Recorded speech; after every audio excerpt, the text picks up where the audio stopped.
Hello students, welcome to Balaji Education Point. Students ਅੱਜ ਆਪਣੀ pedagogy ਦੀ ਪੰਜਾਬੀ ਪੈਡਾਗੋਜੀ ਦੀ 6ਵੀਂ ਕਲਾਸ ਹੈ ਸਟੂडेंट्स। ਠੀਕ ਹੈ, ਤੇ ਇਹਦੇ ਵਿੱਚ ਵੀ ਆਪਾਂ ਪੰਜਾਬੀ ਪੈਡਾਗੋਜੀ ਦੇ ਜੋ ਵੈਰੀ ਇੰਪੋਰਟੈਂਟ ਕੁਐਸਚਨ ਤੁਹਾਡੇ ਲਈ ਲੈ ਕੇ ਆਵਾਂਗੇ। ਠੀਕ ਹੈ ਜੀ, ਇਹ ਕੁਐਸਚਨ ਵਿਆਕਰਨ ਯਾਨੀ ਕਿ ਗ੍ਰਾਮਰ ਦੇ ਉੱਪਰ ਹੈ ਵੀ ਵਿਆਕਰਨ ਜਿਹੜੀ ਕਿਸ ਤਰ੍ਹਾਂ ਭਾਸ਼ਾ ਦੇ ਵਿੱਚ ਆਪਣਾ ਰੋਲ ਪਲੇ ਕਰਦੀ ਹੈ, ਕਿਹੜੇ ਰੀਜ਼ਨ ਨੇ ਵੀ ਜਿਸ ਦੇ ਕਾਰਨ ਵਿਆਕਰਨ ਕਈ ਜਗ੍ਹਾ ਦੇ ਉੱਪਰ ਅਪਲਾਈ ਵੀ ਨਹੀਂ ਹੁੰਦੀ। ਠੀਕ ਹੈ, ਕਈ ਬੱਚੇ ਸੋਚਦੇ ਆ ਵੀ ਭਾਸ਼ਾ ਦੇ ਵਿੱਚ ਵਿਆਕਰਨ ਆ ਜਿਹੜੀ ਹਰ ਜਗ੍ਹਾ ਅਪਲਾਈ ਹੋ ਜਾਂਦੀ ਆ, ਬਟ ਸਟੂਡੈਂਟਸ ਇੱਕ ਚੀਜ਼ ਦਾ ਧਿਆਨ ਰੱਖਣਾ ਵੀ ਹਰ ਜਗ੍ਹਾ ਦੇ ਉੱਪਰ ਵਿਆਕਰਨ ਅਪਲਾਈ ਨਹੀਂ ਹੁੰਦੀ। ਜਿਵੇਂ ਕਿ ਬੱਚਾ ਜਦੋਂ ਸਵੇ ਪ੍ਰਗਟਾ ਕਰਦਾ ਤਾਂ ਆਪਾਂ ਨੂੰ ਇਹ ਜ਼ਰੂਰੀ ਨਹੀਂ ਕਿ ਹਰ ਜਗ੍ਹਾ ਹੀ ਵਿਆਕਰਨ ਜਿਹੜੀ ਆਪਾਂ ਅਪਲਾਈ ਕਰੀਏ। ਠੀਕ ਹੈ, ਉਹ ਕਿਹੜੀਆਂ ਜਗ੍ਹਾ ਨੇ ਜਿੱਥੇ ਨਹੀਂ ਕਰਨੀ ਉਹ ਵੀ ਤੁਹਾਨੂੰ ਦੱਸਿਆ ਜਾਊਗਾ। ਠੀਕ ਹੈ, ਤੁਸੀਂ ਸਾਰੇ ਕੁਐਸਚਨ ਨੇ ਜਿਹੜੇ ਜਿੰਨੇ ਵੀ ਕਰਵਾਉਂਗਾ ਧਿਆਨ ਨਾਲ ਸੁਣ ਲੈਣਾ ਸਟੂਡੈਂਟਸ, ਕਿਉਂਕਿ ਵਿਆਕਰਨ ਜਿਹੜਾ ਇਹਦੇ ਨਾਲ ਰਿਲੇਟਡ ਕੁਐਸਚਨ ਐਗਜ਼ਾਮ ਦੇ ਵਿੱਚ 100% ਪੁੱਛਿਆ ਜਾਂਦਾ ਤੇ ਤੁਸੀਂ ਜੇ ਚੀਜ਼ ਸਮਝ ਲਈ ਤਾਂ ਤੁਹਾਡਾ ਕੁਐਸਚਨ ਗਲਤ ਨਹੀਂ ਹੋਊਗਾ। ਦੇਖੋ ਜਿਵੇਂ ਇੱਥੇ ਫਸਟ ਕੁਐਸਚਨ ਦਿੱਤਾ ਹੋਇਆ ਸਟੂਡੈਂਟਸ ਵੀ ਵਿਆਕਰਨ ਦੇ ਗਿਆਨ ਨਾਲ ਭਾਸ਼ਾ ਦਾ ਸੰਪੂਰਨ ਗਿਆਨ ਪ੍ਰਾਪਤ ਹੋ ਸਕਦਾ ਹੈ, ਵੀ ਇਹ ਗੱਲ ਸਹੀ ਹੈ ਜਾਂ ਗਲਤ ਹੈ। ਦੇਖੋ ਇੱਥੇ ਲਿਖਿਆ ਵੀ ਬਿਲਕੁਲ ਸਹੀ ਹੈ, ਦੂਸਰਾ ਆਪਣਾ ਆਪਸ਼ਨ ਹੈ ਬਿਲਕੁਲ ਗਲਤ ਹੈ, ਤੇ ਤੀਸਰਾ ਆਪਸ਼ਨ ਹੈ ਆਪਣਾ ਵੀ ਸੰਭਵ ਹੈ ਤੇ ਸੰਪੂਰਨ ਨਹੀਂ। ਦੇਖੋ ਇੱਕ ਚੀਜ਼ ਦਾ ਧਿਆਨ ਰੱਖਣਾ ਵੀ ਵਿਆਕਰਨ ਸਿਰਫ ਇਹ ਨਹੀਂ ਹੈ ਵੀ ਜਦੋਂ ਤੁਸੀਂ ਵਿਆਕਰਨ ਦੇ ਸਾਰੇ ਕਨਸੈਪਟ ਕਲੀਅਰ ਕਰ ਲਏ ਵੀ ਤੁਹਾਨੂੰ ਸਾਰਾ ਗਿਆਨ ਹੋ ਜਾਊਗਾ ਭਾਸ਼ਾ ਦਾ, ਕਦੇ ਵੀ ਨਹੀਂ ਸਟੂਡੈਂਟ, ਸੰਪੂਰਨ ਨਹੀਂ ਹੋ ਸਕਦਾ। ਇਹਦਾ ਆਨਸਰ ਇਹ ਹੋਏਗਾ ਵੀ ਵਿਆਕਰਨ ਦੇ ਨਿਯਮ ਸਿੱਖ ਕੇ ਅਸੀਂ ਜੋ ਹੈ ਭਾਸ਼ਾ ਦਾ ਸੰਪੂਰਨ ਗਿਆਨ ਪ੍ਰਾਪਤ ਨਹੀਂ ਕਰ ਸਕਦੇ। ਸਾਨੂੰ ਹੋਰ ਵੀ ਜੋ ਹੈ ਉਸ ਨੂੰ ਬੋਲਣ ਦਾ ਢੰਗ, ਜਦੋਂ ਅਸੀਂ ਲੋਕਾਂ ਨਾਲ ਵਿਚਰਾਂਗੇ ਉਦੋਂ ਹੀ ਸਾਨੂੰ ਅਸਲ ਵਿੱਚ ਜੋ ਹੈ ਪਤਾ ਲੱਗੇਗਾ ਵੀ ਅਸੀਂ ਕਿਸ ਤਰ੍ਹਾਂ ਇਹਨੂੰ ਅਪਲਾਈ ਕਰਨਾ ਹੈ। ਸਿਰਫ ਆਪਾਂ ਪੜ੍ਹ ਕੇ ਹੀ ਚੀਜ਼ਾਂ ਨੂੰ ਜਿਹੜਾ ਫੋਲੋ ਨਹੀਂ ਕਰ ਸਕਦੇ, ਉਹਨਾਂ ਨੂੰ ਇੰਪਲੀਮੈਂਟ ਕਰਨਾ ਵੀ ਪਊਗਾ। ਠੀਕ ਹੈ ਜੀ, ਤਾਂ ਪੂਰੀ ਸੰਪੂਰਨ ਨਹੀਂ ਹੋ ਸਕਦਾ ਕਦੇ ਵੀ ਵਿਆਕਰਨ ਨਾਲ ਭਾਸ਼ਾ ਦਾ ਜਿਹੜਾ ਗਿਆਨ ਆ। ਇਹਦਾ ਫਸਟ ਕੁਐਸਚਨ ਦਾ ਜਿਹੜਾ 4th ਆਨਸਰ ਆਏਗਾ। ਇਸ ਤੋਂ ਬਾਅਦ ਸੈਕੰਡ ਕੁਐਸਚਨ ਹੈ ਸਟੂਡੈਂਟਸ ਆਪਣਾ ਵੀ ਵਿਦਿਆਰਥੀਆਂ ਨੂੰ ਵਿਆਕਰਨ ਦਾ ਗਿਆਨ ਆ ਜਿਹੜਾ ਦਿੱਤਾ ਜਾਂਦਾ ਹੈ ਤਾਂ ਕਿ ਉਹ ਭਾਸ਼ਾ ਦੀ ਕੀ ਆ ਸ਼ੁੱਧ ਵਰਤੋਂ ਸਿੱਖ ਸਕਣ, ਸੋਹਣੀ ਵਰਤੋਂ ਕਰ ਸਕਣ, ਸਵੇ ਪ੍ਰਗਟਾ ਕਰ ਸਕਣ ਜਾਂ ਉਪਰੋਕਤ ਵਿੱਚੋਂ ਕੋਈ ਨਹੀਂ। ਦੇਖੋ ਵਿਆਕਰਨ ਹੈ ਜਿਹੜੀ ਉਹ ਕਿਉਂ ਆਪਾਂ ਨੂੰ ਸਿਖਾਈ ਜਾਂਦੀ ਆ ਤਾਂ ਕਿ ਆਪਾਂ ਸਾਰੇ ਨਿਯਮ ਜੋ ਹੁੰਦੇ ਆ ਉਹਨਾਂ ਨੂੰ ਚੰਗੀ ਤਰ੍ਹਾਂ ਸਮਝ ਸਕੀਏ। ਠੀਕ ਹੈ, ਵੀ ਕਿੱਥੇ ਗਲਤੀ ਹੁੰਦੀ ਆ ਕਿੱਥੇ ਨਹੀਂ ਹੁੰਦੀ। ਠੀਕ ਹੈ, ਤਾਂ ਇੱਕ ਚੀਜ਼ ਦਾ ਧਿਆਨ ਰੱਖਣਾ ਸਟੂਡੈਂਟਸ ਵੀ ਵਿਆਕਰਨ ਦੇ ਜਦੋਂ ਗਿਆਨ ਦਿੱਤਾ ਜਾਂਦਾ ਉੱਥੇ ਭਾਸ਼ਾ ਦੀ ਵਰਤੋਂ ਸ਼ੁੱਧ ਕਰਨ ਦੀ ਆਪਾਂ ਜਾਣਕਾਰੀ ਆਪਾਂ ਨੂੰ ਮਿਲਦੀ ਹੈ। ਠੀਕ ਹੈ ਜੀ ਸਟੂਡੈਂਟਸ, ਇਹ ਚੀਜ਼ ਹੈ ਇਹਦੇ ਵਿੱਚ ਫਸਟ ਕੁਐਸਚਨ ਸੈਕੰਡ ਕੁਐਸਚਨ ਹੈ ਜਿਹੜਾ ਉਹਦਾ ਫਸਟ ਆਨਸਰ ਆਊਗਾ ਵੀ ਵਿਦਿਆਰਥੀਆਂ ਨੂੰ ਵਿਆਕਰਨ ਦਾ ਗਿਆਨ ਹੈ ਜਿਹੜਾ ਦਿੱਤਾ ਜਾਂਦਾ ਤਾਂ ਕਿ ਉਹ ਭਾਸ਼ਾ ਜਿਹੜੀ ਉਹ ਸ਼ੁੱਧ ਵਰਤੋਂ ਉਸਦੀ ਕਰਕੇ ਸਿੱਖਣ। ਠੀਕ ਹੈ ਜੀ, ਠੀਕ ਹੈ, ਸ਼ੁੱਧ ਵਰਤੋਂ ਸਿੱਖ ਸਕਣ ਉਸਦੀ ਵਿਆਕਰਨ ਦੀ। ਇਸ ਤੋਂ ਬਾਅਦ ਥਰਡ ਕੁਐਸਚਨ ਆਪਣਾ ਜਿੱਥੇ ਬੋਲਣ, ਲਿਖਣ, ਸੁਣਨ ਅਤੇ ਪੜ੍ਹਨ ਦਾ ਅਭਿਆਸ ਹੋ ਜਾਵੇ ਉੱਥੇ ਭਾਸ਼ਾ ਕੀ ਹੈ ਜਿਹੜੀ ਦੇਖੋ ਅਸ਼ੁੱਧ ਹੋ ਜਾਂਦੀ ਹੈ, ਸਪਸ਼ਟ ਹੋ ਜਾਂਦੀ ਹੈ, ਸੌਖੀ ਹੋ ਜਾਂਦੀ ਹੈ ਜਾਂ ਸ਼ੁੱਧ ਹੋ ਜਾਂਦੀ ਹੈ। ਠੀਕ ਹੈ ਜੀ, ਜਦੋਂ ਆਪਾਂ ਨੂੰ ਦੇਖੋ ਬੋਲਣ ਦਾ, ਲਿਖਣ ਦਾ, ਸੁਣਨ ਦਾ ਤੇ ਪੜ੍ਹਨ ਦਾ, ਇਹਨਾਂ ਸਾਰੀਆਂ ਚੀਜ਼ਾਂ ਦਾ ਜਦੋਂ ਗਿਆਨ ਹੋ ਜਾਂਦਾ, ਅਭਿਆਸ ਹੋ ਜਾਂਦਾ ਤਾਂ ਜਿਹੜੀ ਸਾਡੀ ਭਾਸ਼ਾ ਕੀ ਉਹ ਹਮੇਸ਼ਾ ਸ਼ੁੱਧ ਹੋ ਜਾਂਦੀ ਹੈ। ਠੀਕ ਹੈ ਜੀ, ਆਪਾਂ ਵਿਆਕਰਨ ਦੇ ਵਿੱਚ ਹਮੇਸ਼ਾ ਤੁਹਾਨੂੰ ਜੋ ਕੁਐਸਚਨ ਪੁੱਛਿਆ ਜਾਵੇ ਵਿਆਕਰਨ ਕਿਸ ਕੰਮ ਆਉਂਦੀ ਹੈ ਤਾਂ ਭਾਸ਼ਾ ਦਾ ਸ਼ੁੱਧ ਰੂਪ ਸਿੱਖਣ ਦੇ ਵਿੱਚ ਕੰਮ ਆਉਂਦੀ ਹੈ। ਜਿਵੇਂ ਇੱਕ ਕੁਐਸਚਨ ਆਇਆ ਹੋਇਆ ਸੀ ਵੀ ਭਾਸ਼ਾ ਸਿੱਖਣ ਦੇ ਲਈ ਜੋ ਵਿਆਕਰਨ ਹੈ ਜਿਹੜੀ ਉਹ ਕਿਹੜੀ ਭਾਸ਼ਾ ਸਿੱਖਣ ਦੇ ਲਈ ਜ਼ਰੂਰੀ ਹੁੰਦੀ ਹੈ, ਉਹਦੇ ਵਿੱਚ ਵਿਦੇਸ਼ੀ ਆਨਸਰ ਇਸ ਕਰਕੇ ਲਗਾਇਆ ਗਿਆ ਸੀ ਸਟੂਡੈਂਟਸ, ਕਿਉਂਕਿ ਜੋ ਭਾਸ਼ਾ ਜੋ ਤੁਸੀਂ ਸਿੱਖਣੀ ਆ ਤੁਹਾਡੇ ਆਪਾਂ ਹਰ ਵਾਰ ਇਹ ਭਾਸ਼ਾ ਸ਼ੁੱਧ ਨਹੀਂ ਬੋਲ ਸਕਦੇ। ਠੀਕ ਹੈ, ਤਾਂ ਆਪਾਂ ਨੂੰ ਇਹ ਜ਼ਰੂਰੀ ਨਹੀਂ, ਆਪਾਂ ਵਿਦੇਸ਼ੀ ਭਾਸ਼ਾ ਜਿਹੜੀ ਉਹ ਸ਼ੁੱਧ ਆਪਾਂ ਨੂੰ ਬੋਲਣ ਲਈ ਸਿੱਖਣ ਦੇ ਲਈ ਵਿਆਕਰਨ ਦੀ ਜ਼ਰੂਰਤ ਪੈਂਦੀ ਆ। ਕੋਈ ਵੀ ਉਹਦੇ ਵਿੱਚ ਆਨਸਰ ਆਇਆ ਸੀ ਨਾ ਵਿਦੇਸ਼ੀ, ਉਹਦਾ ਆਨਸਰ ਆਏਗਾ ਮੇਰੇ ਅਕੋਰਡਿੰਗ ਤਾਂ। ਦੇਖੋ ਬਾਕੀ ਵਿਦਵਾਨ ਦੇ ਦੇਖੋ ਅਲੱਗ-ਅਲੱਗ ਮਤ ਹੋ ਸਕਦੇ ਆ, ਮੇਰੇ ਅਕੋਰਡਿੰਗ ਉਹਦਾ ਵਿਦੇਸ਼ੀ ਆਨਸਰ ਹੀ ਆਏਗਾ। ਠੀਕ ਹੈ, ਵਿਦੇਸ਼ੀ ਭਾਸ਼ਾ ਸਿੱਖਣ ਦੇ ਲਈ ਵਿਆਕਰਨ ਜ਼ਰੂਰੀ ਹੁੰਦੀ ਹੈ। ਦੇਖੋ ਕਈ ਅਨਪੜ੍ਹ ਲੋਕ ਹੁੰਦੇ ਆ ਜਾਂ ਫਿਰ ਇਹ ਲਗਾ ਲਓ ਵੀ ਕਈ ਲੋਕ ਸੀਰੀਅਲ ਦੇਖ ਕੇ ਹੀ ਭਾਸ਼ਾ ਨੂੰ ਸਿੱਖ ਲੈਂਦੇ ਆ। ਠੀਕ ਹੈ, ਬਟ ਸ਼ੁੱਧ ਭਾਸ਼ਾ ਸਿੱਖਣ ਦੇ ਲਈ ਵਿਆਕਰਨ ਜ਼ਰੂਰੀ ਹੁੰਦੀ ਹੈ, ਸਿਰਫ ਭਾਸ਼ਾ ਸਿੱਖਣ ਦੇ ਲਈ ਵਿਆਕਰਨ ਦੀ ਜ਼ਰੂਰਤ ਨਹੀਂ ਹੁੰਦੀ। ਇਸ ਤੋਂ ਬਾਅਦ ਦੇਖੋ ਅਗਲਾ ਕੁਐਸਚਨ ਹੈ ਵੀ ਬੱਚੇ ਦੇ ਸਵੇ ਪ੍ਰਗਟਾ ਦੀ ਸ਼ਕਤੀ ਉੱਤੇ ਵਿਆਕਰਨ ਦਾ ਪ੍ਰਭਾਵ ਕਿਸ ਤਰ੍ਹਾਂ ਪੈਂਦਾ ਜੀ। ਠੀਕ ਹੈ, ਵੀ ਬੱਚੇ ਦੇ ਸਵੇ ਪ੍ਰਗਟਾ ਦੀ ਸ਼ਕਤੀ ਉੱਪਰ ਵਿਆਕਰਨ ਦਾ ਪ੍ਰਭਾਵ ਪੈਂਦਾ ਹੈ, ਨਹੀਂ ਪੈਂਦਾ, ਥੋੜਾ ਥੋੜਾ ਪੈਂਦਾ ਹੈ, ਬਹੁਤ ਜ਼ਿਆਦਾ ਪੈਂਦਾ ਹੈ। ਠੀਕ ਹੈ ਜੀ, ਤਾਂ ਇਹ ਕੁਐਸਚਨ ਹੈ। ਦੇਖੋ ਬੱਚਾ ਜਦੋਂ ਕੋਈ ਆਪਣਾ ਸਵੇ ਪ੍ਰਗਟਾ ਕਰਨਾ, ਸਵੇ ਪ੍ਰਗਟਾ ਦਾ ਮਤਲਬ ਉਹਨੇ ਆਪਣੇ ਵਿਚਾਰ ਦੇਣੇ ਕਿਸੇ ਚੀਜ਼ ਦੇ ਉੱਪਰ, ਉਸਨੇ ਆਪਣਾ ਮਤਲਬ ਕਿ ਜੋ ਹੈ ਆਪਣੀ ਵਿਚਾਰ ਦੇਣੇ ਹੈ। ਠੀਕ ਹੈ, ਜਾਂ ਕੁਛ ਕਿਸੇ ਚੀਜ਼ ਉੱਪਰ ਗੱਲ ਕਰਨੀ ਹੈ ਤਾਂ ਜ਼ਰੂਰੀ ਨਹੀਂ ਉਸਨੂੰ ਵਿਆਕਰਨ ਦੀ ਜੋ ਜਾਣਕਾਰੀ ਹੈ ਹੋਣੀ ਚਾਹੀਦੀ ਹੈ। ਠੀਕ ਹੈ, ਇਸ ਦਾ ਮਤਲਬ ਹੈ ਵੀ ਨਹੀਂ ਪੈਂਦਾ। ਠੀਕ ਹੈ ਜੀ, ਬੱਚੇ ਨੇ ਜਦੋਂ ਆਪਣਾ ਸਵੈ ਪ੍ਰਗਟਾ ਕਰਨਾ ਤਾਂ ਉਹਦੇ ਉੱਪਰ ਵਿਆਕਰਨ ਦਾ ਮਤਲਬ ਪ੍ਰਭਾਵ ਨਹੀਂ ਪੈਂਦਾ। ਠੀਕ ਹੈ, ਇਹ ਜ਼ਰੂਰੀ ਨਹੀਂ ਜਦੋਂ ਬੱਚਾ ਵੀ ਹਰ ਇੱਕ ਸ਼ਬਦ ਹੈ ਜਿਹੜਾ ਉਹ ਬਿਲਕੁਲ ਸ਼ੁੱਧ ਬੋਲੇ। ਸਵੈ ਪ੍ਰਗਟਾ ਲਈ ਜ਼ਰੂਰੀ ਨਹੀਂ ਹੈਗਾ ਵੀ ਉਹ ਹਰ ਇੱਕ ਸ਼ਬਦ ਨੂੰ ਸ਼ੁੱਧ ਬੋਲੇ। ਠੀਕ ਹੈ, ਕਿਉਂਕਿ ਹਰ ਇੱਕ ਇਨਸਾਨ ਆ ਜਿਹੜਾ, ਚਾਹੇ ਮੈਂ ਆ ਚਾਹੇ ਤੁਸੀਂ ਹੋ, ਆਪਾਂ ਪੂਰੀ ਸ਼ੁੱਧ ਪੰਜਾਬੀ ਨਹੀਂ ਬੋਲ ਸਕਦੇ, ਕੋਈ ਵੀ ਸ਼ੁੱਧ ਇੰਗਲਿਸ਼ ਨਹੀਂ ਬੋਲਦਾ ਪ੍ਰੋਪਰ, ਕੁਛ ਨਾ ਕੁਛ ਆਪਾਂ ਆਪਣੇ ਵੱਲੋਂ ਚੀਜ਼ਾਂ ਸਕਿਪ ਕਰਦੇ ਹਾਂ। ਠੀਕ ਹੈ, ਤਾਂ ਸਵੈ ਪ੍ਰਗਟਾ ਦੇ ਦੌਰਾਨ ਆਪਾਂ ਵਿਆਕਰਨ ਦਾ ਧਿਆਨ ਨਹੀਂ ਰੱਖਦੇ। ਠੀਕ ਹੈ ਜੀ, ਤਾਂ ਨਹੀਂ ਪੈਂਦਾ ਵਿਆਕਰਨ ਦਾ ਅਸਰ ਜਦੋਂ ਬੱਚਾ ਸਵੈ ਪ੍ਰਗਟਾ ਕਰਦਾ। ਠੀਕ ਹੈ, ਵੱਡੇ ਵੱਡੇ ਲੋਕ ਵੀ ਗਲਤੀਆਂ ਕਰ ਜਾਂਦੇ ਤਾਂ ਬੱਚੇ ਤੋਂ ਆਪਾਂ ਕਿਸ ਤਰ੍ਹਾਂ ਇਹ ਚੀਜ਼ ਕਰੀਏ ਵੀ ਹਾਂ ਤੂੰ ਕੋਈ ਗਲਤੀ ਨਾ ਕਰ ਸਵੈ ਪ੍ਰਗਟਾ ਦੇ ਦੌਰਾਨ। ਇਸ ਤੋਂ ਬਾਅਦ 5th ਕੁਐਸਚਨ ਆਪਣਾ, ਵਿਆਕਰਨ ਦੇ ਨਿਯਮਾਂ ਦਾ ਗਿਆਨ ਇੰਨਾ ਜ਼ਰੂਰੀ ਨਹੀਂ ਜਿੰਨਾ ਉਹਨਾਂ ਨਿਯਮਾਂ ਦਾ ਅਭਿਆਸ ਤੇ ਪ੍ਰਯੋਗ ਵਿੱਚ ਉਸਨੂੰ ਲਿਆਉਣਾ ਜ਼ਰੂਰੀ ਹੈ। ਕਿਉਂਕਿ ਠੀਕ ਹੈ ਜੀ, ਨਿਯਮ ਇੱਥੇ ਆਪਸ਼ਨ ਨੇ, ਨਿਯਮ ਭਾਸ਼ਾ ਦੀ ਬੋਲਚਾਲ ਵਿੱਚ ਰੁਕਾਵਟ ਪੈਦਾ ਕਰਦੇ ਹਨ। ਠੀਕ ਹੈ ਜੀ, ਵਿੱਚ ਰੁਕਾਵਟ ਪੈਦਾ ਕਰਦੇ ਹਨ। ਨਿਯਮ ਵਿਅਕਤੀ ਦੇ ਸਵੈ ਪ੍ਰਗਟਾਅ ਵਿੱਚ ਰੁਕਾਵਟ ਪੈਦਾ ਕਰਦੇ ਹਨ। ਨਿਯਮਾਂ ਨੂੰ ਜਾਣਨ ਵਾਲੇ ਵੀ ਅਭਿਆਸ ਦੀ ਕਮੀ ਕਾਰਨ ਭਾਸ਼ਾ ਨੂੰ ਅਸ਼ੁੱਧ ਬੋਲਦੇ ਨੇ ਤੇ ਲਿਖਦੇ ਨੇ। ਠੀਕ ਹੈ ਜੀ, ਆਪਸ਼ਨ ਡੀ ਆ ਉਪਰੋਕਤ ਵਿੱਚੋਂ ਕੋਈ ਨਹੀਂ। ਦੇਖੋ, ਵਿਆਕਰਨ ਦੇ ਨਿਯਮਾਂ ਦਾ ਗਿਆਨ ਇੰਨਾ ਜ਼ਰੂਰੀ ਨਹੀਂ ਹੁੰਦਾ ਜਿੰਨਾ ਉਹਨਾਂ ਨਿਯਮਾਂ ਦਾ ਅਭਿਆਸ ਕਰਨਾ ਜ਼ਰੂਰੀ ਹੁੰਦਾ ਹੈ। ਬਿਲਕੁਲ ਸਹੀ ਗੱਲ ਹੈ। ਠੀਕ ਹੈ, ਇੱਥੇ ਆਪਸ਼ਨ ਸੀ ਬਣੂਗੀ ਵੀ ਨਿਯਮਾਂ ਨੂੰ ਜਾਣਨ ਵਾਲੇ ਵੀ ਅਭਿਆਸ ਦੀ ਕਮੀ ਕਾਰਨ ਭਾਸ਼ਾ ਨੂੰ ਸ਼ੁੱਧ ਬੋਲਦੇ ਨੇ। ਦੇਖੋ, ਮੈਂ ਇਹੀ ਗੱਲ ਤੁਹਾਨੂੰ ਕਹੀ ਆ ਵੀ ਜਿਵੇਂ ਲੋਕ ਰੱਟੇ ਲਗਾ ਲੈਂਦੇ ਵੀ ਸਿਰਫ ਐਗਜ਼ਾਮ ਦੀ ਤਿਆਰੀ ਦੇ ਲਈ ਵੀ ਵਿਆਕਰਨ ਵਿੱਚ ਇਹ ਚੀਜ਼ ਹੁੰਦੀ ਹੈ, ਮਤਲਬ ਕਿ ਇਹ ਨਾਮ ਆ, ਪੜਨਾਮ ਆ। ਠੀਕ ਹੈ, ਸਾਰੇ ਮਤਲਬ ਇਹ ਖੰਡੀ ਧੁਨੀਆਂ, ਕਿਹੜੇ ਸ਼ਬਦ ਨੂੰ ਕਿਹੜੇ ਤਰੀਕੇ ਨਾਲ ਬੋਲਣਾ, ਸਾਰਾ ਕੁਝ ਸਿੱਖ ਲੈਂਦੇ ਆ। ਠੀਕ ਹੈ, ਰੱਟਾ ਲਗਾ ਲੈਂਦੇ ਆ ਮਤਲਬ ਕਿ, ਬਟ ਕੋਈ ਵੀ ਅਭਿਆਸ ਉਸਦਾ ਪ੍ਰੋਪਰ ਨਹੀਂ ਕਰਦਾ। ਠੀਕ ਹੈ, ਕੋਈ ਵੀ ਉਸਦਾ ਪ੍ਰੋਪਰ ਅਭਿਆਸ ਨਹੀਂ ਕਰਦਾ। ਇਹ ਮੈਂ ਤੁਹਾਨੂੰ ਪਹਿਲਾਂ ਗੱਲ ਕਹੀ ਹੈ ਵੀ ਸਵੈ ਪ੍ਰਗਟਾਅ ਦੇ ਦੌਰਾਨ ਇਹ ਜ਼ਰੂਰੀ ਨਹੀਂ ਆਪਾਂ ਨੂੰ ਹਰ ਇੱਕ ਚੀਜ਼ ਆਪਾਂ ਫੋਲੋ ਕਰਦੇ ਹਾਂ। ਠੀਕ ਹੈ ਜੀ, ਅਭਿਆਸ ਆਪਾਂ ਕਰਦੇ ਨਹੀਂ ਹੈ। ਠੀਕ ਹੈ, ਤਾਂ ਇਹਦਾ ਰਾਈਟ ਆਨਸਰ ਇਹ ਹੋਊਗਾ ਵੀ ਨਿਯਮਾਂ ਨੂੰ ਜਾਣਨ ਵਾਲੇ ਵੀ ਅਭਿਆਸ ਦੀ ਕਮੀ ਕਾਰਨ ਭਾਸ਼ਾ ਨੂੰ ਸ਼ੁੱਧ ਬੋਲਦੇ ਨੇ ਤੇ ਲਿਖਦੇ ਨੇ। ਠੀਕ ਹੈ ਜੀ, ਇਸ ਤੋਂ ਬਾਅਦ ਅਗਲਾ ਕੁਐਸਚਨ ਹੈ, ਦੇਖੋ 6ਵਾਂ ਕੁਐਸਚਨ ਆਪਣਾ, ਭਾਸ਼ਾ ਦੇ ਬੋਲਣ ਤੇ ਲਿਖਣ ਲਈ ਕਿਸ ਦੀ ਲੋੜ ਹੁੰਦੀ ਹੈ। ਤਾਂ ਪਤਾ ਹੀ ਹੈ ਤੁਹਾਨੂੰ, ਭਾਸ਼ਾ ਦੇ ਬੋਲਣ ਅਤੇ ਲਿਖਣ ਦੇ ਲਈ ਕਿਸ ਦੀ ਜ਼ਰੂਰਤ ਹੁੰਦੀ ਹੈ ਸਟੂਡੈਂਟਸ, ਤਾਂ ਹੁੰਦੀ ਹੈਗੀ ਰਾਜੇ ਵਿਆਕਰਨ ਦੀ। ਠੀਕ ਹੈ ਜੀ, ਵਿਆਕਰਨ ਦੀ ਜ਼ਰੂਰਤ ਹੁੰਦੀ ਹੈ। ਠੀਕ ਹੈ ਜੀ, ਹਾਂਜੀ, ਤੇ ਇਹ ਸੀ ਆਪਣਾ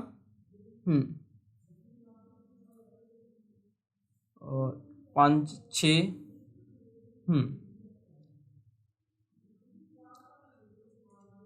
ਇਸ ਤੋਂ ਬਾਅਦ ਅਗਲਾ ਕੁਐਸਚਨ ਆਪਣਾ, ਹਰੇਕ ਭਾਸ਼ਾ ਦੇ ਕਿਹੜੇ ਮੁੱਖ ਅੰਗ ਹੁੰਦੇ ਨੇ। ਹਰੇਕ ਭਾਸ਼ਾ ਦੇ ਕਿਹੜੇ ਮੁੱਖ ਅੰਗ ਹੁੰਦੇ ਨੇ।